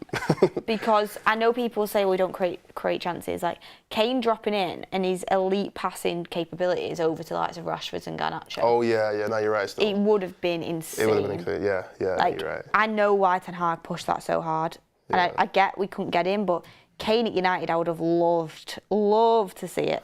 Genuinely loved to see it. But yeah, in terms of keep getting your votes in on that. Here's one for you. Who do you think wins tonight, Netherlands or France? Is Mbappe back? Yeah, he's wearing a mask. He had the mask on, innit? Yeah, he had the mask on. I thought he was going to wear the Kermit mask. Oh, yeah, I want to see these chances again. Yeah, actually. Let's look at these chances and we'll speak about it. So you see Slovakia had a lot of chances. He absolutely did him. By the way the Ukraine's defence just gave up in that. Scranz there as well. Scranz who scores that goal. Oh my. Oh no, that was just a chance. Yeah. Was he the guy who scored the header as well, though? I don't know. Good save. Yeah, Slovakia has some great chances this game. Slovakia should be like 2 or 3 and nil the up, let's be keeper real. has definitely kept them in. It's a good save. The keeper's been really good. Yeah, I can see a big contract coming after this. On the goal he let in, like it wasn't. Maybe he could have done a bit better, but overall, like he's kept Ukraine in the game. Yeah. Like massively kept Ukraine in the 100%. game. But yeah, who do you think's going to win, Netherlands or France? Oh, I think Mbappe coming back is big for France. But Netherlands did have a decent first game as well. I'm still gonna go France because they were one of my teams to kind of go far in the tournament anyway. But Netherlands are gonna give them a tough game. Definitely, they're gonna give them a tough game. But I'm still gonna go France. Hot take: I think Netherlands will win. Really? Just. Yeah. I feel like France they still ain't kicked in yet. Or it might be a draw. I don't think France have kicked into fully what France are capable of doing. So But I weirdly think Netherlands might win. I don't know why. Apparently, hat trick. Apparently Koeman's dropped Xavi Simons though for Wijnaldum, which I get you against France. You want to be a bit more defensively compact, but come on, mate. Who do you want to win? Netherlands. Netherlands Don't like France. Why? Not for any particular reason. I just I don't like the fact they beat us last year. Oh, not last year, but the last tournament, the World Cup. Like it still grinds my gears. Did you think we were going to win that game? We should have. I thought we had an opportunity, but we just the substitutions again. Southgate. Substitutions again. Southgate. How many times are we going to say it? So yeah, I think Netherlands need I'd like to see Joshua Zirkzee get a bit of time, to be fair. But the Netherlands need a proper goal scorer. I know Weghorst has done pretty well for him. I get that. Depay is obviously one of their top goal scorers, I think. But the Netherlands used to be rocking up with Van Persie up front. Do you know what I mean? Netherlands used to have an insane team. Iron Robin. It's crazy. Their team used to be one of those teams. But I remember prime Schneider and that. They had a very, very good team. Kane missed that penalty against France as well, didn't he? Yeah, and everyone should have gone to him as well. They should have gone to him. I was fuming. Yeah. Fuming. That was, again, bottlers mentality. I'm sorry, as much as I think Kane's unbelievable, England do carry that bottlers mentality. Do you feel like, in terms of this, Kane and Haaland debate, who do you think is a bigger player, as in a big game player? Because Kane don't come up in big games, and Haaland's not scored in the final or semi-final. Both of them are not. Who would you rather in a big game? You got one game to win, I don't know, the World Cup, something like that. Kane. Taking Kane. Mm-hmm. I'm taking Haaland. But he doesn't, like you said, he doesn't score in big games either. That's what I mean. Kane doesn't. I mean, to be fair, Tottenham haven't had that many big games, so it's not. Kane really. scored against. Who were they against in the where they went out? Real Madrid. He scored against Real Madrid, Kane, and then he got subbed off and they lost. Oh, for Bayern Munich. Oh yeah. Do you know what I mean? Yeah. I still take Haaland though. Haaland has actually won things, said Joel Murray. That's fair. I just personally think Kane's a better player. I'm a big Harry Kane fan, but obviously going forward, if it was a case of who you want to sign right now, I'm still taking Haaland. Age-wise, there's no point taking Kane right now. The thing is with Haaland, which I really do like in a striker, is he's got pace. Kane don't have pace. Yeah. I love pace in my striker, which is why I like Rasmus for that reason as well. Ukraine had a couple of chances too. Yeah, no, they did. Couple of good chances. They had a good little spell there at the end of the game. This chance here, Wild. I'm thinking, why did he backheel it? And I think I don't know why he didn't shoot. That's when he hit the post, yeah. Oof. It's a good tackle by the Serbian. Is he number 10 there? Slovakian. Sorry, not Serbian, Slovakian. And the Mudryk getting behind. They probably need to do this a bit more. Okay. Here's one for you. One for you, Mods. So we spoke about the best. We can all say that Haaland's the best striker in the Premier League. Yeah. Because Kane's gone from the Premier League, he's not in the Premier League. Easily. Who is the next the next best striker after Haaland in the Prem? Oh, next best striker in the Prem. I think. Okay, initially I'm thinking Ollie Watkins. Then I'm thinking who else is up there as a striker? You've got obviously Ivan Toney.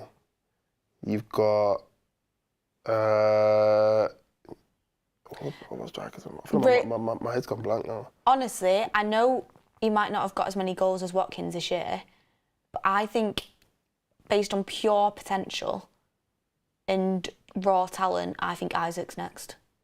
Oh yeah, my mind went blank. Isak for Newcastle. Oh yeah, I like it. Yeah. I like Isak. He's a baller. The fact that he's so tall, but he's so good with his feet as well. And he's quick. Yeah, and I like Isak. You'd probably say it goes Haaland, and you next. Say if we did a top four. Yeah. You'd have Haaland. You'd have Isak. Yeah. Watkins. Toney. It's gonna have to be. I mean, genuinely, who else is there? Toney. Arsenal play Havertz up top. Like, no. They don't even play Gabriel Jesus. And then. Would you count Alvarez as a striker? Yeah, but maybe he goes. It's mad to think City have like two that two in the top decent 10. strikers. People talk about Solanke. Solanke's pretty decent. I feel like I've just completely not even thought about the Premier League for so long. Could you imagine if Arsenal got Isak, by the way? There was talk of that. They're winning the league. Got a super chat in from I'm All In saying, you guys are doing a great show, thank you. Will Ricky be on a watch-along during this Euros? Thank you very much for your super chat. Yes, going to try and get Ricky on as soon as I can. He's already been on one, but I'm going to try and get him on another one. Yeah, it's hard fitting around his schedule though. I can't lie. Ricky's a busy guy. He's a busy I don't man. think they realise how busy Ricky is. Like, he's a very busy guy. Who else people saying? Oh, Nunes. Nunes, he's nah, not for me. I mean, who you put Nunes or Toney? Toney. Really? Is that mad? I put Nunes, to be fair. I think Nunes can get more, like, he's got better link, like, he can get more assists and like. I think Toney over Nunes. Fair enough. Is that mad for me to say? Well, you're not basing that off this season. Do you know what it is? I watched Nunes at Old Trafford in that FA Cup semi-final, and I thought it was absolute garbage. Yes. But I do think Nunes has a lot. Do you know what it is about Nunes? He's literally got everything but the finish. But that can come though. But I thought he'd give up in that game against United. I seen it in him, and I didn't like that. Yeah.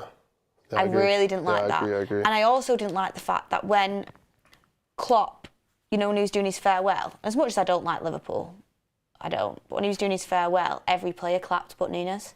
I saw that video. And I didn't like that. And what was that about? And I thought, you're at Liverpool because Klopp brought you there. I didn't like it. Maybe he thought, I didn't understand that maybe either. he thought he deserved more game time. I don't know.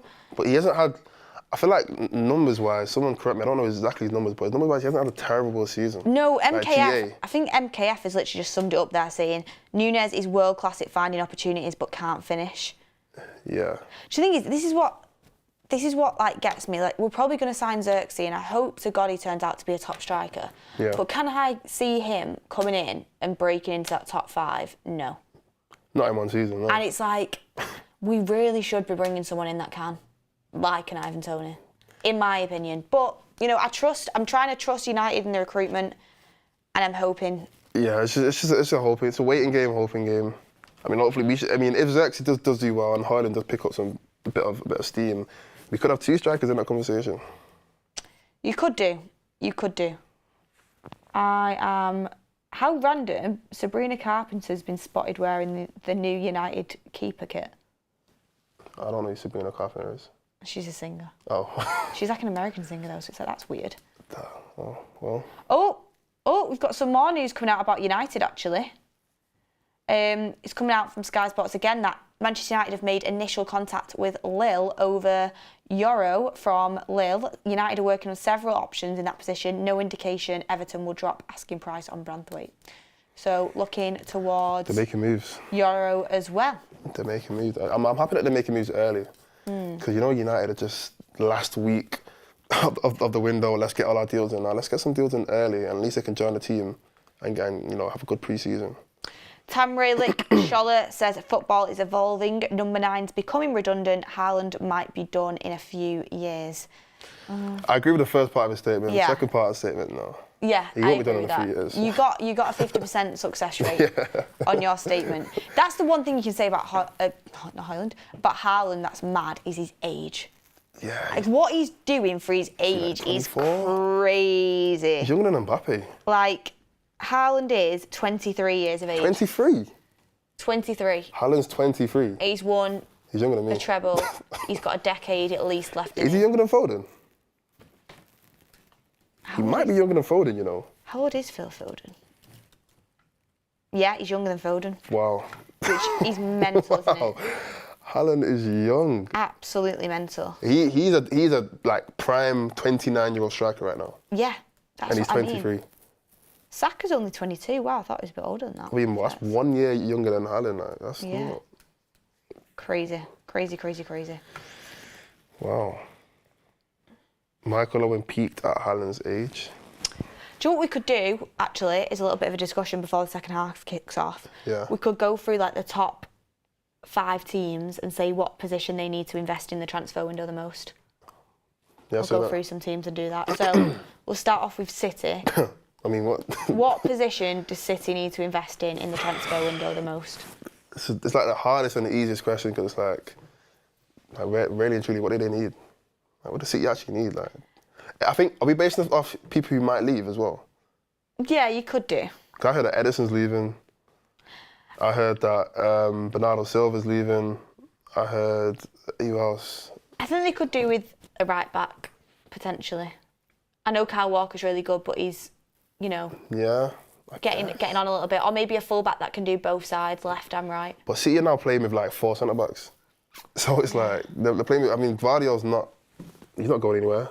You know, he's not a terrible player. They've still got Ake, who's probably going to be drifting out there as well. They could do they could do with somebody who can play instead of Rodri. Like, I know Rodri's like first name on the team sheet, like unbelievable for them. But like he plays literally every single game. Yeah. Like you could do with someone who could play if Rodri's injured or is suspended or something. To like rotate. Yeah. Yeah, no, you're right.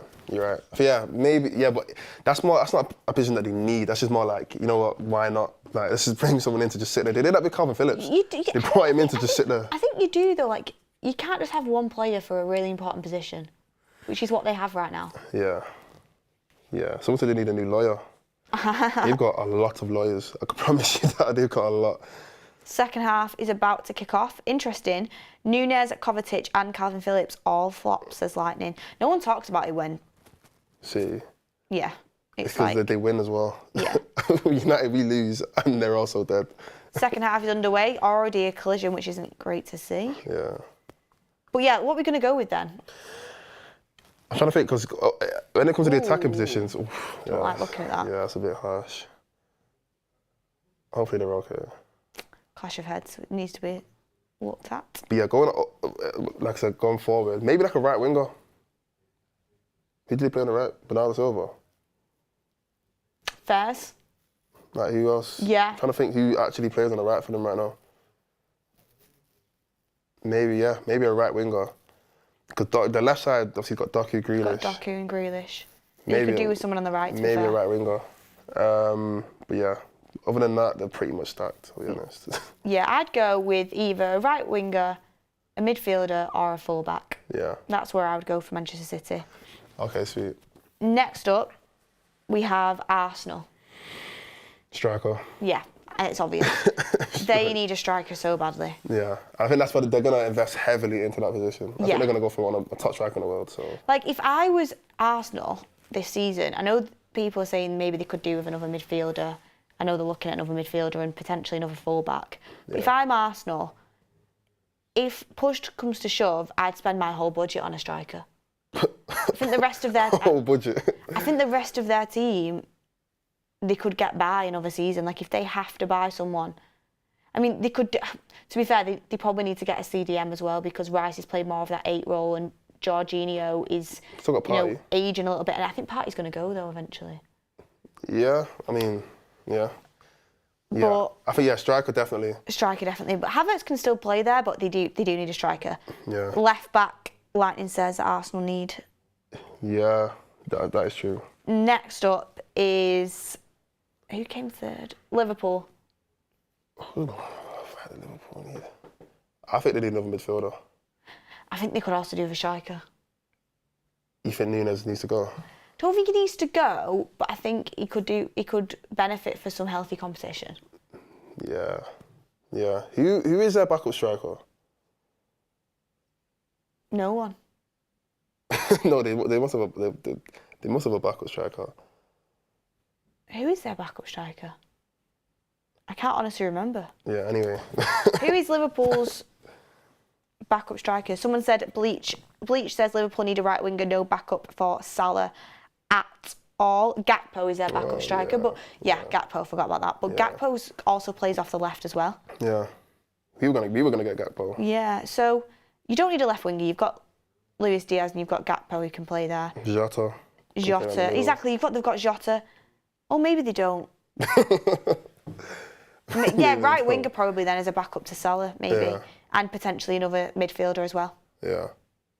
Centre back maybe. They've got young midfield. They've got obviously Harvey Elliott in there. They've got obviously Curtis Jones in there, but I guess they're still relatively young. I was going to say they could do with a centre back, but they've got. Canate. I think they're good centre backs. Kanate's good. Van Dijk's sound. Quance is coming through. Looks pretty decent. I think they're good centre backs. Yeah, interesting. Yeah. Interesting stuff. What would you say then on that one? For Liverpool. I'll still say midfielder. Midfielder. Yeah, I'll cool. say midfielder. Because Endo had a decent season. Yeah, centre defensive midfielder for Endo, says Bleach. That's a good idea. A CDM. Yeah, we'll go CDM for them. Next up, we've got Villa. Ooh. I feel like Villa had a I'm not saying they overachieved, innit, because it's not really fair to say they overachieved, but they had a very good season considering how bad everybody else was, really. Where would Villa need to... I think front three-wise they're sorted. Yeah. Attacking midfielder they're sorted.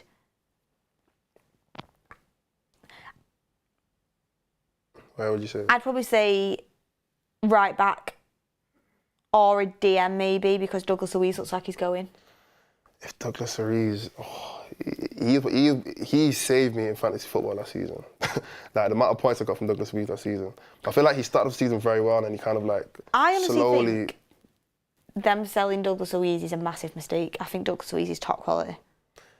Yeah, but I just think like in general, I feel like Villa kind of I really don't want to say overachieved because it's not really fair, but I don't think they're going to do it nearly as good as they did last season. Do you not reckon? No.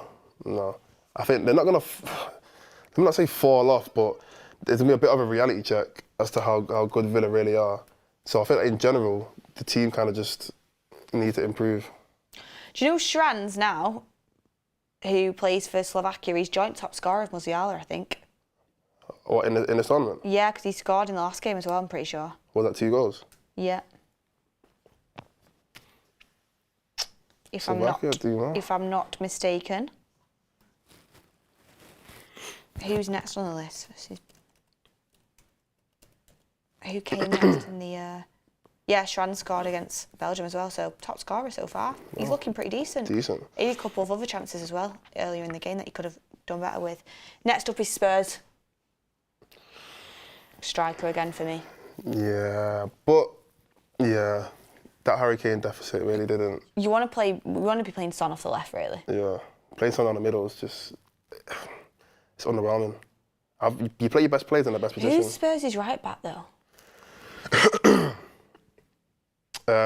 It's what's the name? Yeah, it's Porro. Oh yeah, Porro. Yeah, so they're all right there. Yeah, I'd go striker. They literally don't have one, barely. They have Richarlison, but they could improve on that, to be fair. But also, I think Spurs kind of got hit, because of the injuries got hit with, they might have to start looking at like a couple of midfielders as well, because when Maddison got injured, they didn't really have anyone to really fill that position. Came back a little bit. So I guess it's another one like, ooh, Modric. That was a nice skill, to be fair. People saying right winger. They have Kulusevski, don't they? Oh, yeah. But then Kulusevski's not there. I mean, I seen him playing that Gill. Is that what he's called? And he was poor. Yeah, they've got what's his name?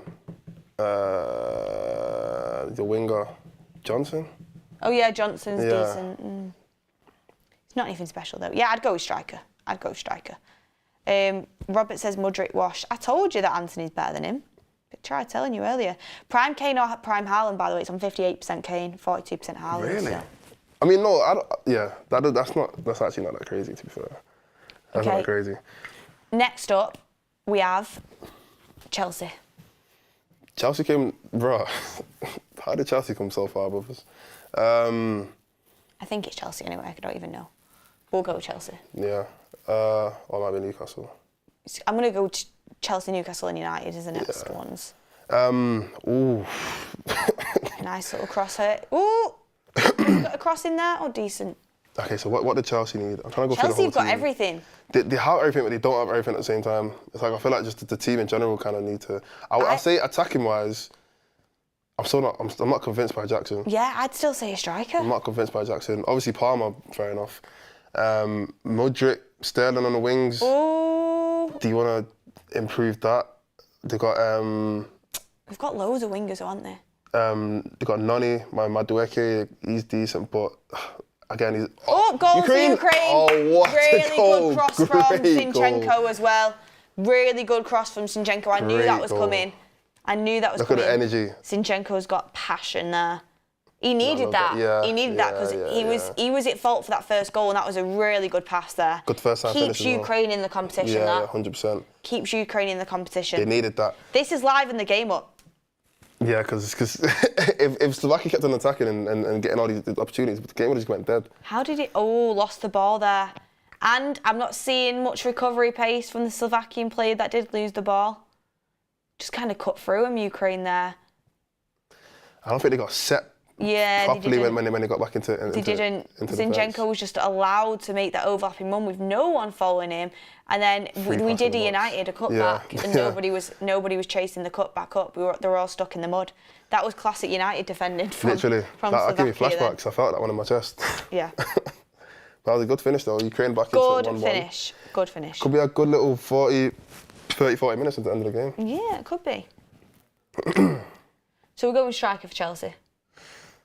I don't think that's it though. I don't think that's it. They spent so much money in their midfield, and I feel like their midfield's been underwhelming as well.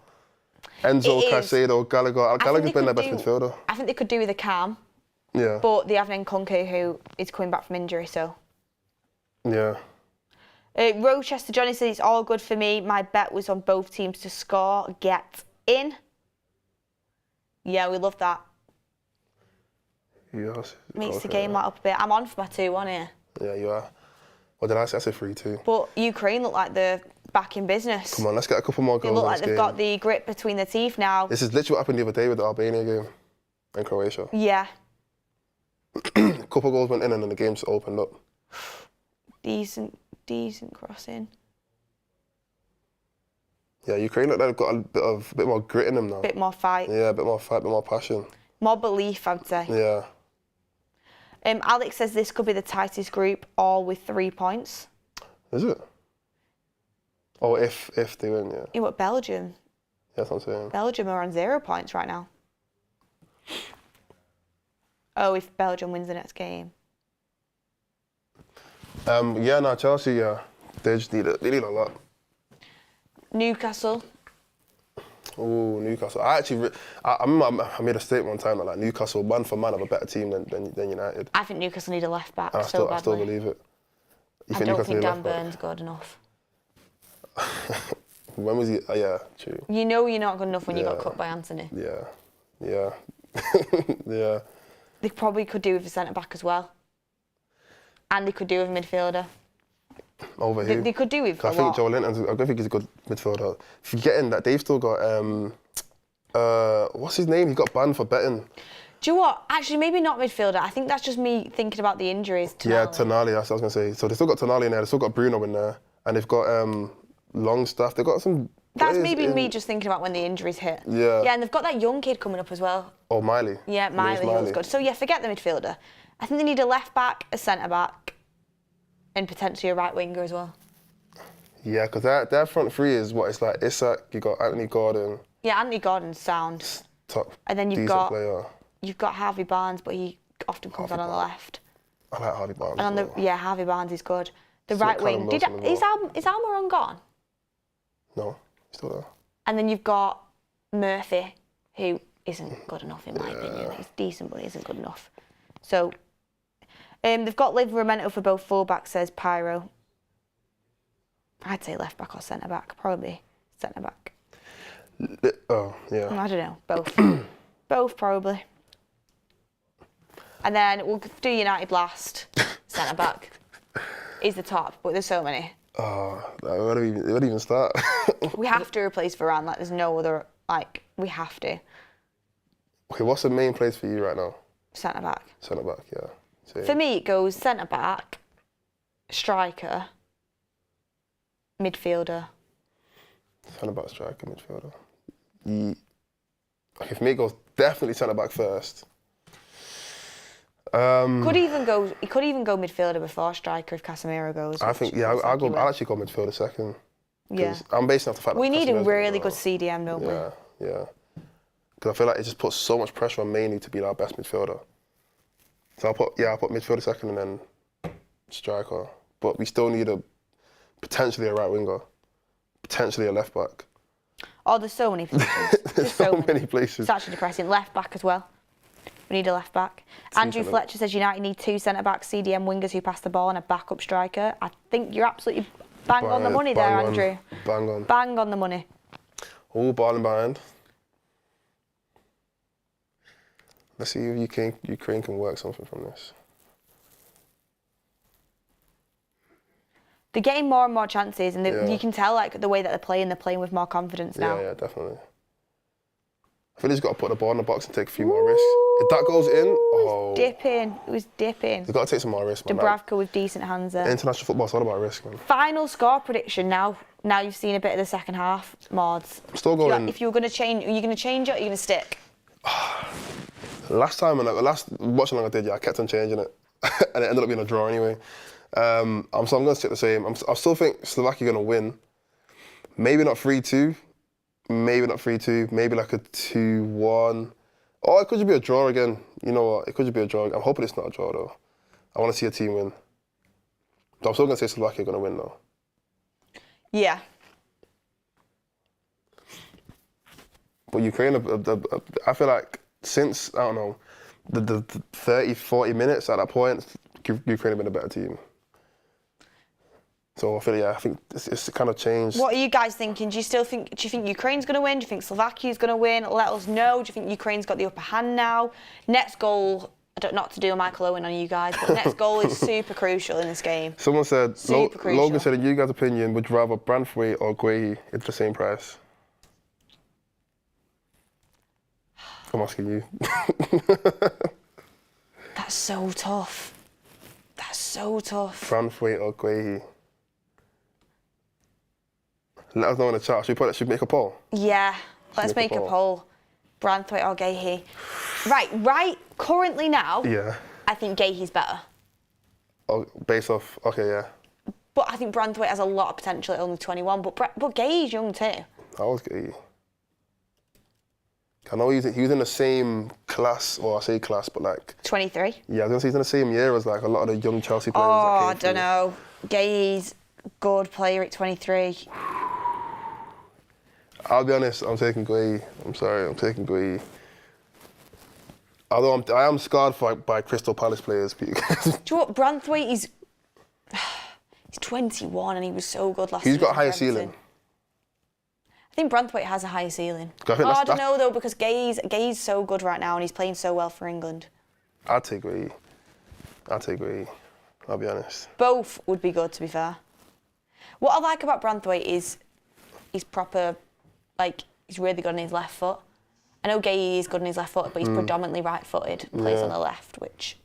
I feel like that's a Ten Hag. Ten Hag's tactics always to be a left-footed He likes to have a left-footed left-sided centre-back, doesn't he? And to be fair, they both had the opportunity to play for England and Guehi won. I know, but you really trust in Southgate's judgments. Well, for that, yeah, because it worked. Oh, it worked, yeah, but it worked. Like, no, I think Guehi's... That's what I mean. I think Guehi currently is more advanced than him and absolutely should be starting over him for England. Yeah. I think Branthwaite should have at least stayed... Got an opportunity. I think he should have at least been part of the squad, even if it's on the bench. Because who did we take, what, Dunk? Dunk, which, come on. Like, we should have took Branthwaite over Dunk, so, yeah. But I wouldn't, if it was, would you still wait to see if he carries on, because obviously right now he's been probably England's best player, would you still wait a little bit to see if he carries on this on a little bit more at Crystal Palace? Or would you be like, you know what? I think his price is going to go up. If he's there now for the taking, let's take him now. Take him now if we can. Depends on what happens with Branthwaite. If Everton don't lower the fee with Branthwaite, which it looks like they're not going to, United should try for Gahey, but I think Gahey's price will be high as well because his stocks have gone up since playing in the Euros. Would he be as high as Branthwaite's though? Branthwaite's is insane. Apparently they wanted 60 million for him, and that was Gahey. They wanted 60 million for him before the Euros, so God knows what they'd want now. Yeah. It's just whether Palace need the money. And also for Gahey, like, I'm not going to lie, Palace are cooking. Yo, like, that is an exciting team to be. Massive hot take. It might not be even that big of a hot take. I think Palace, big if, guys, if they keep their players. It's a big hot take. If they keep their players, I think they could be pushing for, like, European places next season. What, top 7? Yeah. Yeah. European places, top 7. Their manager looks top notch. Because the way how they absolutely ran through Liverpool, they ran through us. They ran through United. And I think they've got players that would start for top teams. Gueye will start for top team, Elise will start for top teams. They've got the most players, Eze will English start for top players in teams. the tournament. Yeah. So I think even like Arsene Wenger's in the stadium, but go on. So yeah, and I think man for man, they're not actually that far off. People obviously look at them and think Crystal Palace, they're just a mid-table team, but they're not. They haven't got mid-table players. And they've got decent players, and they're playing good football. So it's credit to the coach as well. Yeah, coach has done really well. But I mean, are they going to keep on a bit? In 2 seasons, there's no way he took a shot from there, over that cross. I don't know. But yeah, in 2 seasons, unfortunately, all the big players are going to go. I think at least might even be gone this season. Eze might stay. I'm not sure. They've got such a talented team. It's like obviously it's crazy, isn't it? Like, but they are going to get picked apart. Yeah. Elise and Eze want out, says Just Danny. I'd love Eze, he's so good. But someone said the Dunk disrespect is mad. I'm not disrespecting Dunk. I think he's a decent player, but I've seen him have a horror show for England before, and I think he's good. But I think Branthwaite is the future of England. So I think he should have at least been taken for that reason, like to gain that experience as well. All of these guys have had good games against United. Linda Searle says wanted Dougie Freedman over Dan Ashworth. Dougie Freedman would have been great. I think he's doing an incredible job for Crystal Palace, like MKF says in there. Let's see what the poll's on. I'm 55% Gahey, 45% Branthwaite. It's a close one. It's tight anyway. It's a tight one. I think both would be good signings, just put it that way. I think both would be good signings, honestly. But yeah, no, Gueye, I really want to see if he carries on his form in the tournament. Because genuinely, if he does, he's our player of the tournament. If he carries us on, if we get far anyway. Like John Stones is like wax lyrical about, and I think rightly so, because he's such a good centre back that can also come into midfield. But Gahey's like not looked out of place next to him. He's, if anything, he's like shined the brightest. No, he has. Him and Carl Walker have saved our defence. And that's crazy. Like it's crazy to think how England's best part has been their defence now. Interesting stuff. West Ham have bid 25 million for Max Kilman. Oh. He was someone that was on United's list as well. Yeah. Any offers must be significantly north of Napoli's 30 million offer. That has also been turned down. So Napoli offered 30 million for Max Kilman too, the Wolves captain. Wolves not looking to sell their captain and value him at around 45 million. He might want to stay in the Prem though. Interesting. Interesting stuff. Didn't that be a good move? Everyone's saying Euros going Madrid. Shouldn't that be a good move for England? Say that again. Not for England, for West Ham. Go and get Max Kilman. Euro. Everyone's saying Euros going Madrid. I mean, he probably is. Yeah, Madrid get who they want. Let's be honest, they get whoever I've they not want. seen any breaking news though about him, unless anyone can send me it. But he's I think they're just discussing potential centre backs for United because he's someone that is in there. By the way, 18 years old. 18. Crazy. Do we really need another 18 Dovbik's coming off, the Girona centre forward that we had our eyes on. 2 games now though, no goals. Yeah. Looking at this group now, I'm actually going to get the group up. Let me see the group.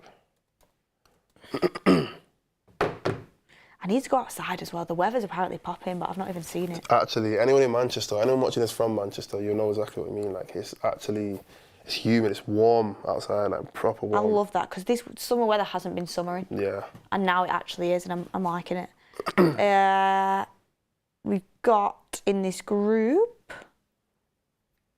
So Belgium are last. they've not played, innit? But Yeah. if they lose, they're last. So Belgium against Romania. And Romania had a really good game against Ukraine. But that means even That's if Belgium... That's a really important game for them. Yeah, like, even if they beat Romania, they're still not in a qualifying position.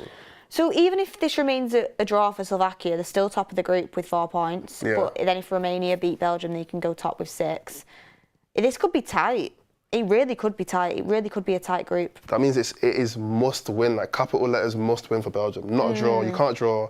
You have to win. And they probably have to win by a couple goals as well, because goal difference, they're on -1, Romania on +3. So even if they win, they'll be on 3 points, but they'll still be in third. So it's in Romania's favour, that game.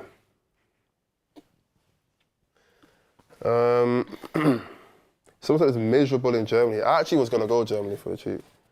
Yeah, apparently it is miserable in Germany, but I've seen a few people out in Germany. It does look good, but you know, it's also good vibes in England, like with everyone together. Yeah. Corner now for Ukraine. Joe Gomez. He's at the World Cup. He's at the Euros, isn't he? He's at the Euros, Yeah, but nah, sorry. Joe Gomez is a no for me. I just do not think he's good enough. I do not. I don't want any Liverpool players. I'm biased. I see Corner comes in for Ukraine. From this. Well cleared by Slovakia. They need to get a bit of a foot in this game, I'll be honest. Because that first 20 minutes for Slovakia was good. I tell you what, if Ukraine win it, it makes it really interesting for Belgium, doesn't it? Yeah. Because, you know, Slovakia have got 3 points then under the belt. Ukraine have 3 points under the belt. Romania have 3 points under the belt. Like, it'll make it really interesting if they can go on and win this game for sure. Belgium, your big players need to act up. Kevin De Bruyne, I don't want to hear. Look, Bruno's been performing for Portugal. He's been doing his thing. He's been performing. Like the comparisons are gonna get stronger. And I'm gonna say I'm a biased United fan. I am a biased United fan.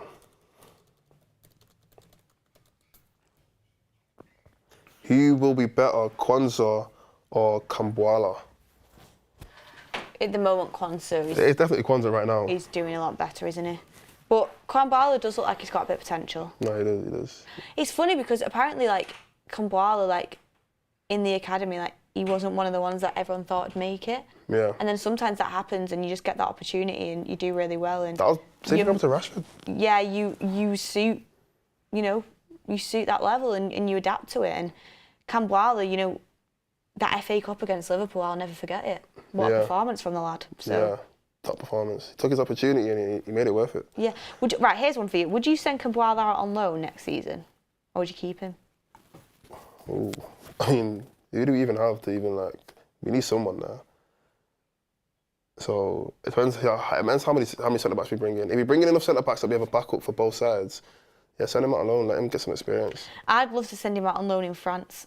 Because he's French, isn't he? Yeah.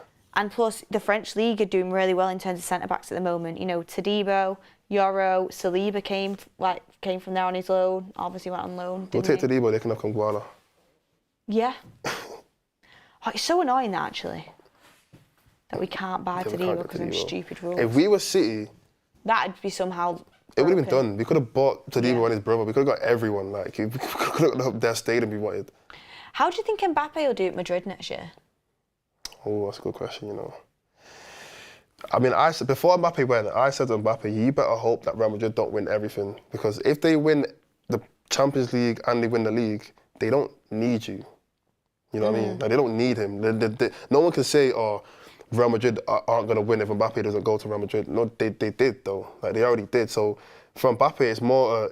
it's an individual thing. Like, if Real Madrid, not as if he's going to take him to them. He's not the reason why they're going to win next year.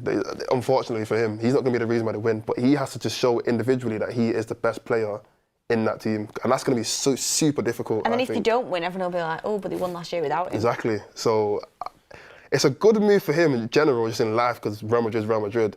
But it's also the pressure's going to be insane. How did he play the front three? Does he play striker? Yeah, he plays striker probably with Vinny and... Do you think it'll just be a very fluid front three? No, I think he'll play directly down the middle because Vinny's not really the kind to go on the other side. I think I think he'd play like a... Because people say his best position would be the left, but Vinicius Junior is their best player. Yeah. I just want to know where the goals are going to get like distributed to, because Vinny's going to want to still score goals. Vinny's not going to sit down and let Mbappe take over. I don't think so.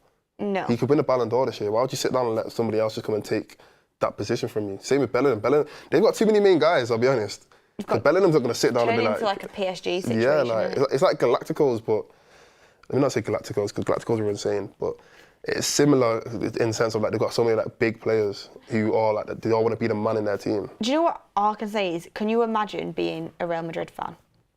You're just winning after winning after winning. But they're just used to it now. And then it's just like... ambition after ambition. Like, not only do you get to see Vinny, Bellingham, you know, Rodrigo, like Modric, Cruz, all these sort of players, you now get to turn up and watch Mbappe play next season. Someone said here... Sorry, go on. No, I was going to say, someone said... I lost it. But do you think it could be similar to the PSG situation? It could. But I think Madrid's got too much personality for it to not. For it to... I think the fans are... I just think... I don't know. I think Real Madrid have too much personality. Sorry. Real Madrid have too much personality for it to not turn into that, if you get what I'm saying. I know what you mean. They have too much... Heritage, like history. Yeah. And I think as well, like...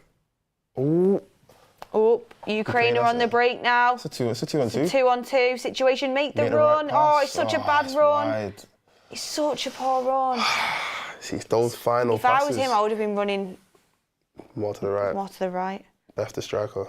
Yeah. Stephen Cogburn says Mbappe to Madrid is like Durant to the Warriors. Durant. I don't get that. To put it in simple terms, he went to the team that already won.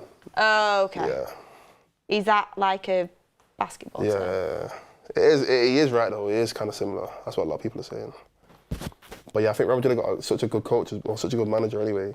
He will make the big egos work.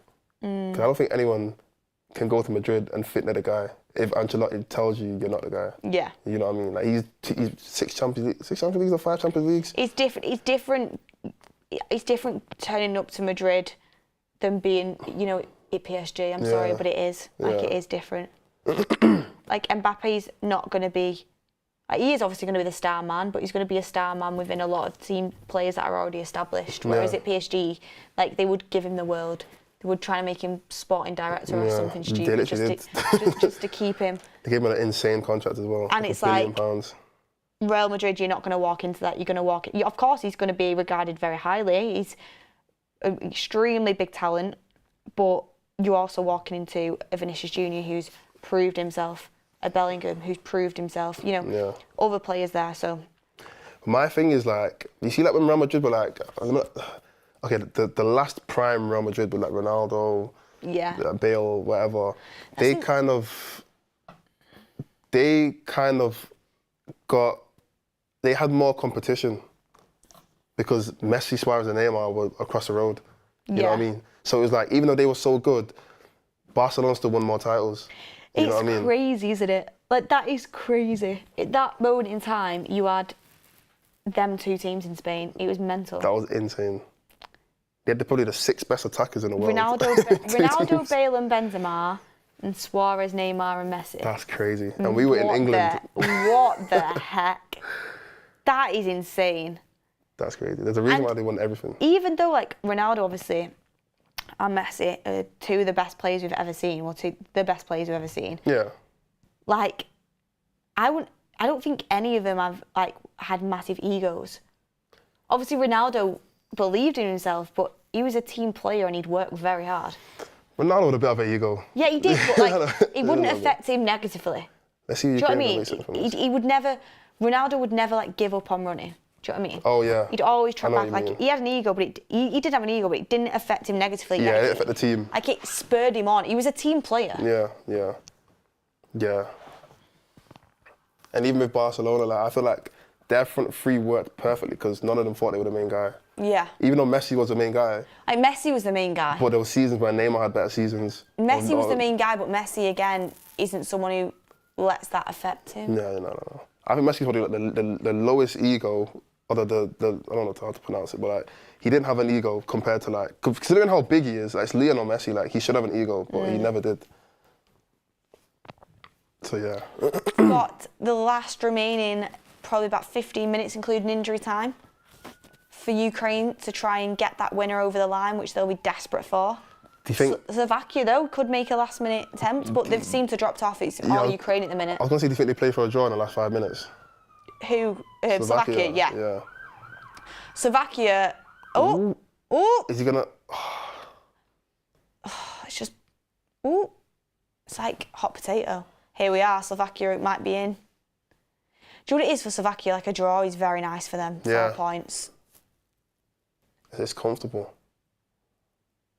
Oh, nice ball in. Do you know what I've noticed with some of the Slovakian players? Their first touch is woeful. Get in the training ground. Yeah, Ronaldo did have an ego. I take that back. Ronaldo did have an ego, but the team still won though. Like if you have an ego when your team wins, he used it to help him perform. It wasn't like he didn't negatively affect the team. Yeah. God, I'm so hungry right now. Yeah, same. Is that sirens in the background? Yeah. Yeah, it was. Manchester. God knows what's going on. Old Trafford, man. But now the point I was trying to make was that like Real Madrid, as good as they are, Barcelona's not really competing anymore. Oh, not all. Even though they did win the league last year, but you look at the Barcelona team and you look at this Real Madrid team, it's like, how's he even? The comparison's not there. It's crazy, isn't it? And I think the drop off of Barca is mad. And they're still good. Yeah. It's just you compare them to that Barca team. Yeah. And not it's even like close. Not even close. Here's one for you. What do you think about sacking a manager midway through a tournament? It worked for Ivory Coast. It did actually. It worked for Ivory Coast, and they won the tournament, like, and they were the hosts. Imagine that. That would never happen in the Euros. This is what. He's gone in! He's gone in for Ukraine. It's a big. Ukraine have scored 2-1. And they're charging the pitch. You have to feel happy for him, don't you? No, I do. You have to feel happy for him. They've been the better team in the second half. Even late in the first half, they were the better team. That ball over the top was brilliant. And the touch as well. Defensively, could they have done better? Let me see the replay again. Goal. We got in behind. It was. Let's see the replay. Was he offside? Let me see. No, he's on. What a ball, by the way. It's a good ball. Oh, what a touch. Oh, what a goal. What a goal. That is a goal and a half. That touch was insane. And he just slipped it through. Oh, yeah, that's a good goal. That's a good goal. Did he come on for the Bovnik? Yeah, he was the one that came on? Yeah, he was the one that came on for the 24-goal striker. He's called Ramachuk. I don't know his name. He's the number 9. I'm not gonna. He plays for Valencia. Oh, fair enough. Okay. On loan from Club Brugge. 28 years old. Roman Yaremchuk. Slovakia, you gotta wake up now. 10 minutes. You have to wake up. Yeah, they were actually probably sitting in for a draw there, but they're gonna have to go for it now. Game's opened up though. Game 2-1, but the wrong way. Yeah, my prediction's all over the place now. Tell you what, this does make this group interesting though. 3 points apiece between you. So where does it... This puts. Oh my God! Oh, he should have done better. That was a good chance. It's a good free ball through. But... So this puts Slovakia in 3rd. No. It does. Doesn't. It's goal difference wise. No. From what I'm seeing here, anyway, Slovakia's in 3rd with 3 points. Ukraine are in 2nd with 3 points. It must be goal difference. Yeah, and Romania are in 1st, and Belgium are last. So if Belgium win, it's 3 points for every team. That's gonna be crazy. Yeah, but that's gonna be an insane puts pressure on Belgium to win against Romania. If Belgium lose against Romania, they're practically gone. Yeah. Yeah. I don't know. Who's the last team that they have to play? They have to play Ukraine last. But then even if they beat them, they only go 3 points. They're level on points. So basically, if Romania... No, Slovakia will be 2nd because of the goal difference. It's just not proper on Google. They will be second because of the goal difference. They've got better goal difference than Okay. Ukraine. But, yeah, mad. This makes this group really interesting. Storylines. We love storylines in football, man. Oh, because of head-to-head. It's head-to-head, not goal difference. Oh, okay. Fair enough. People are saying Ukraine should park the bus. Should Ukraine park the bus? Hold it out? Yeah. See, there's times in football where parking the bus is It nothing. works. There's nothing to be ashamed of. Marino won a lot of trophies by doing that. Right now, that is the approach Ukraine should take. What you shouldn't do is park the bus after scoring in the first 20 minutes when you've got the most attacking, talented squad that we've had in years. Exactly. Like Southgate, that's what you shouldn't do. Southgate would have parked the bus after the first goal. Tactically, sometimes you should park the bus, and Ukraine should do that now. Yeah. I would say. No, they should. They should I put think 5 in the back. Slovakia went too early, holding out for a draw. Personally. You think they tried to hold out for a draw? Yeah, a little bit. Yeah. I think Ukraine should put 5 in the back. Everyone behind the ball. I want to see no one in front of the ball. Maybe one striker in front of the ball. Everyone behind the ball, and just hold out for the next 10 minutes. Because this is a huge result if they can get it.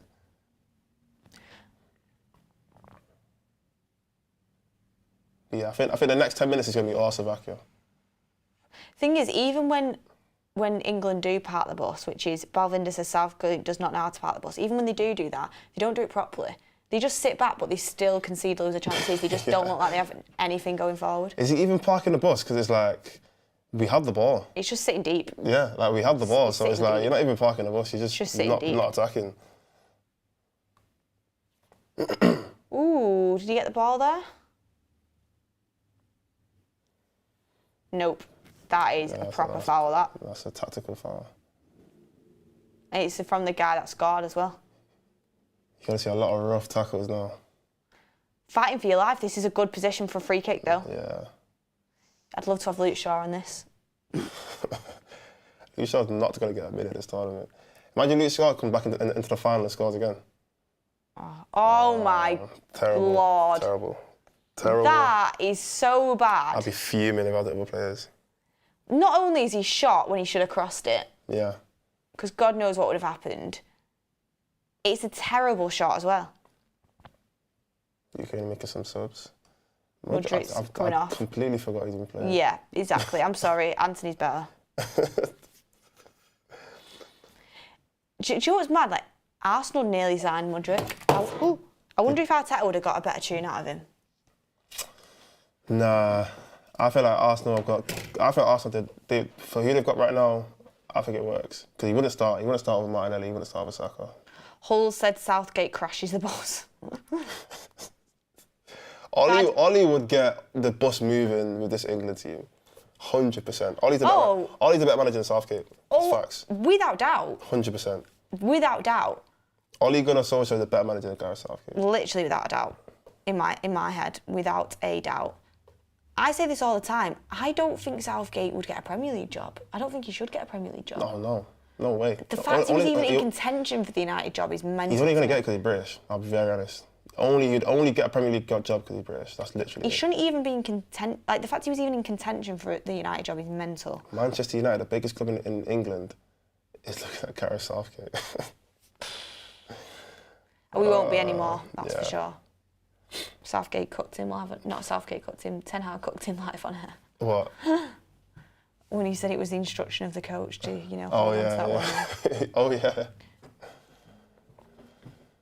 Andrew Fletcher says, really enjoyed these watch-alongs and just being able to talk about football. Me too. It's nice and nice and refreshing to talk about everything, isn't it? I need to go to the toilet though, I'm not gonna lie, Don't. No. We'll 4 minutes.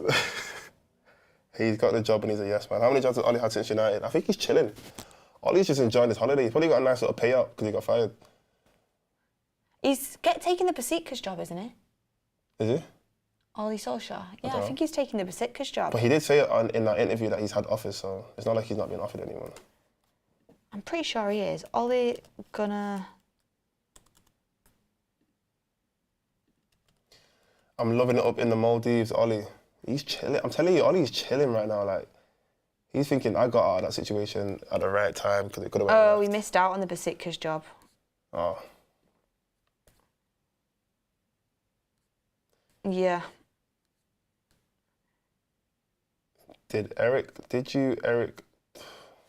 Some of these comments just... He nearly got it though. Definitely Ollie. Yeah, everyone's saying Ollie's clear. I don't think that's a United bias either. I just think Ollie got a tune out of United at one point.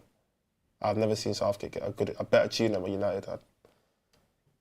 Like, and considering the players, Ollie didn't have the craziest team either. Yeah, like Southgate's got bare, and I mean, He's got the easiest job in football. That sounded so like chavvy to say. He has a lot of talent. Yeah. There's a lot of talent.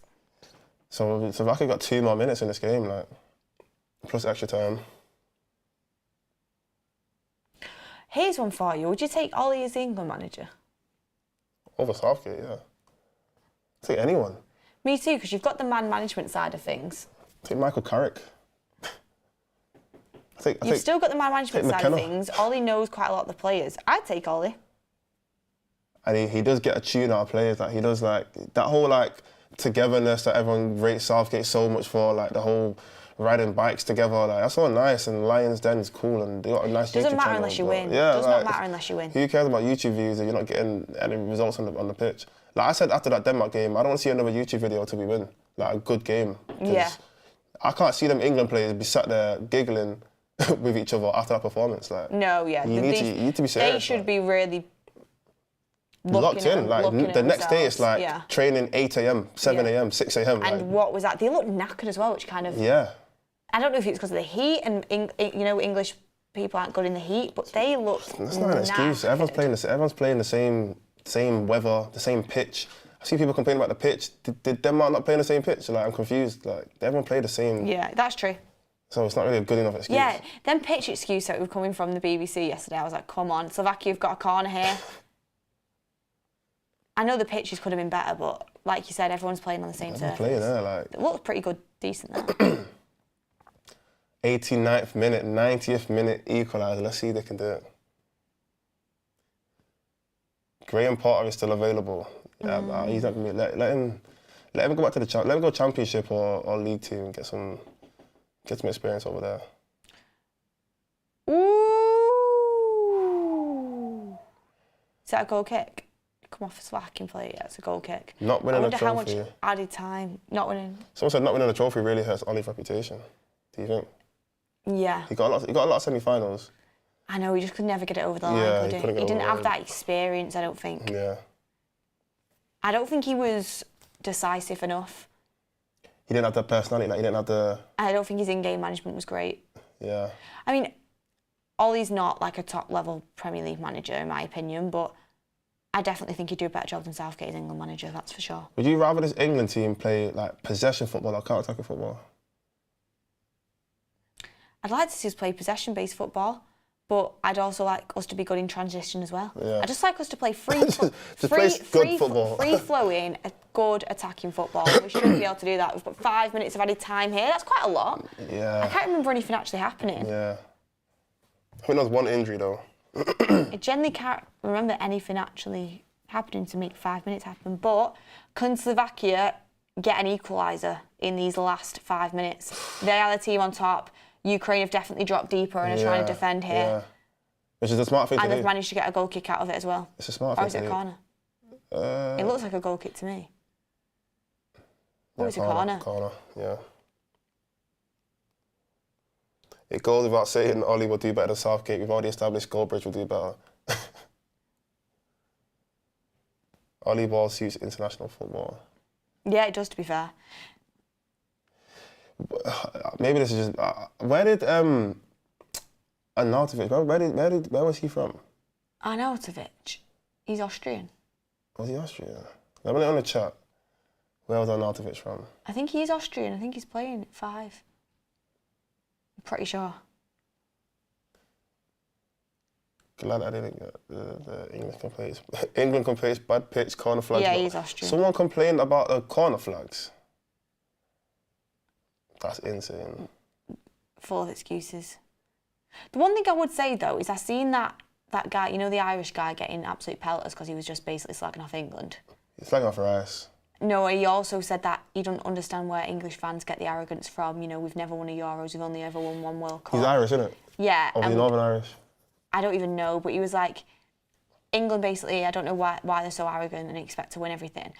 I don't know about you, but like, have you spoke to anyone who actually thinks we're going to win the Euros? Yeah, English fans. Yeah. Yeah. Because I think we should win, but I don't think anyone thinks we will. I think like people who watch football and they understand football and how like genuinely watch football, like, not to like at a high level, but just real football fans don't think England are favourites. But I feel like people who are just England fans, they think England are gonna win. Yeah. Like, I've said we should win because we've got a really good team. I don't think you can ever say we have to be winning because that's disrespectful because there's other good teams as well. Yeah. But I've always remained firm on the fact I've seen us play the last God knows how many tournaments under Southgate, and I've not seen anything that makes me think we can get it over the line. Yeah, I agree. I don't think England are gonna win. Definitely don't think they're gonna win on the Southgate, and I think it's a waste. That's my only. That's what I hate the most. I just think it's a waste. Could be wasting a whole gold generation already. Yeah, we are. Ooh. Nah, nothing getting behind. But I think what he said about Rice was right, though. I think what he said about Rice was spot I think it was a bit too far. He said it in a harsh way because he was like very like direct about it. He wasn't trying to sugarcoat it. But I don't think he's entirely wrong, I'll be honest. I think Rice is overrated, but I still think he's a very good player. Yeah. You know what I mean? People act as if he's like prime Rodri, which he's not. He's not. But he's still a good player. But I think he went a little bit too far. For England, I mean, Southgate even tried to say it himself, like we needed sort of Calvin Phillips next to Rice. So that means he himself doesn't even believe Rice is good enough to play there by himself. Just Danny said he's bitter he chose England over Ireland. He did have the option to choose Ireland, didn't he? Oh, Slovakia need to play a bit more as a team. Like, too many players are trying to take They've got a minute on. left. They've got to put that in a box. Did not have any time to be playing around. Nice. Box, get a good header on it. Whew. That was a good cross, you know. Yeah. But yeah, no, Rice, I think, I said it before, I think if Mainoo plays next to me, Mainoo will unlock a better Rice. Here's one for you. Bleach says, I appreciate football as a form of entertainment. If you won anything playing crap, that's worse than losing playing great. Say again, if you won anything playing crap, that's better than losing playing great. That's worse than if we won anything playing crap, that's worse than losing playing great. He says football's entertainment for him. Nah. I like winning. Got to be honest, winning. Yeah, I want to play well and win. Is that too much to ask? Yeah, isn't it? Like, why is that such a difficult? It's like United this season. We didn't play well, but we won. Yeah, and we had a bet. I'm happy about that. Yeah, exactly. Like, but I want us to do both. I say all the time that we had a better season than Arsenal. Is that a corner? Oh, it's a goal kick. Kick. This is game over. I think this makes this group seriously interesting, and you're in for a top watch along at 8 o'clock with Belgium versus Romania, because Belgium really have to win or else they could be looking like early exit. Yeah. That should be it. Big questions. 3 points for Romania, Yeah. 3 points for Ukraine, 3 points for Slovakia, 0 for Belgium. Big game coming up later. That is and it. The game's done. Final whistle is done. Oh, the Slovakia players are crying. The Ukrainian players.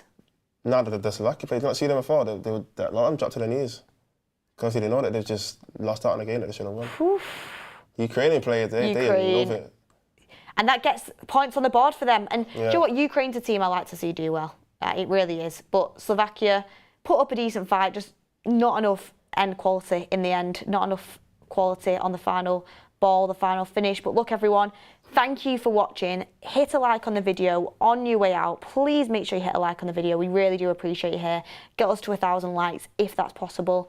It should be possible for sure. Yeah. Poll ends on 54% Guehi, 46% say Branthwaite. And a really good watch along, mods. Yeah, no. I'll let you get off now. Oh yeah, I just go to the toilet. But, honestly. Yeah, thank you everyone for watching. Hit a like on the video, subscribe to the channel. We will be back in just over half an hour's time for Poland versus Austria. Ralf Rangnick ball. We're excited to see it. We'll see you on the next one, everyone.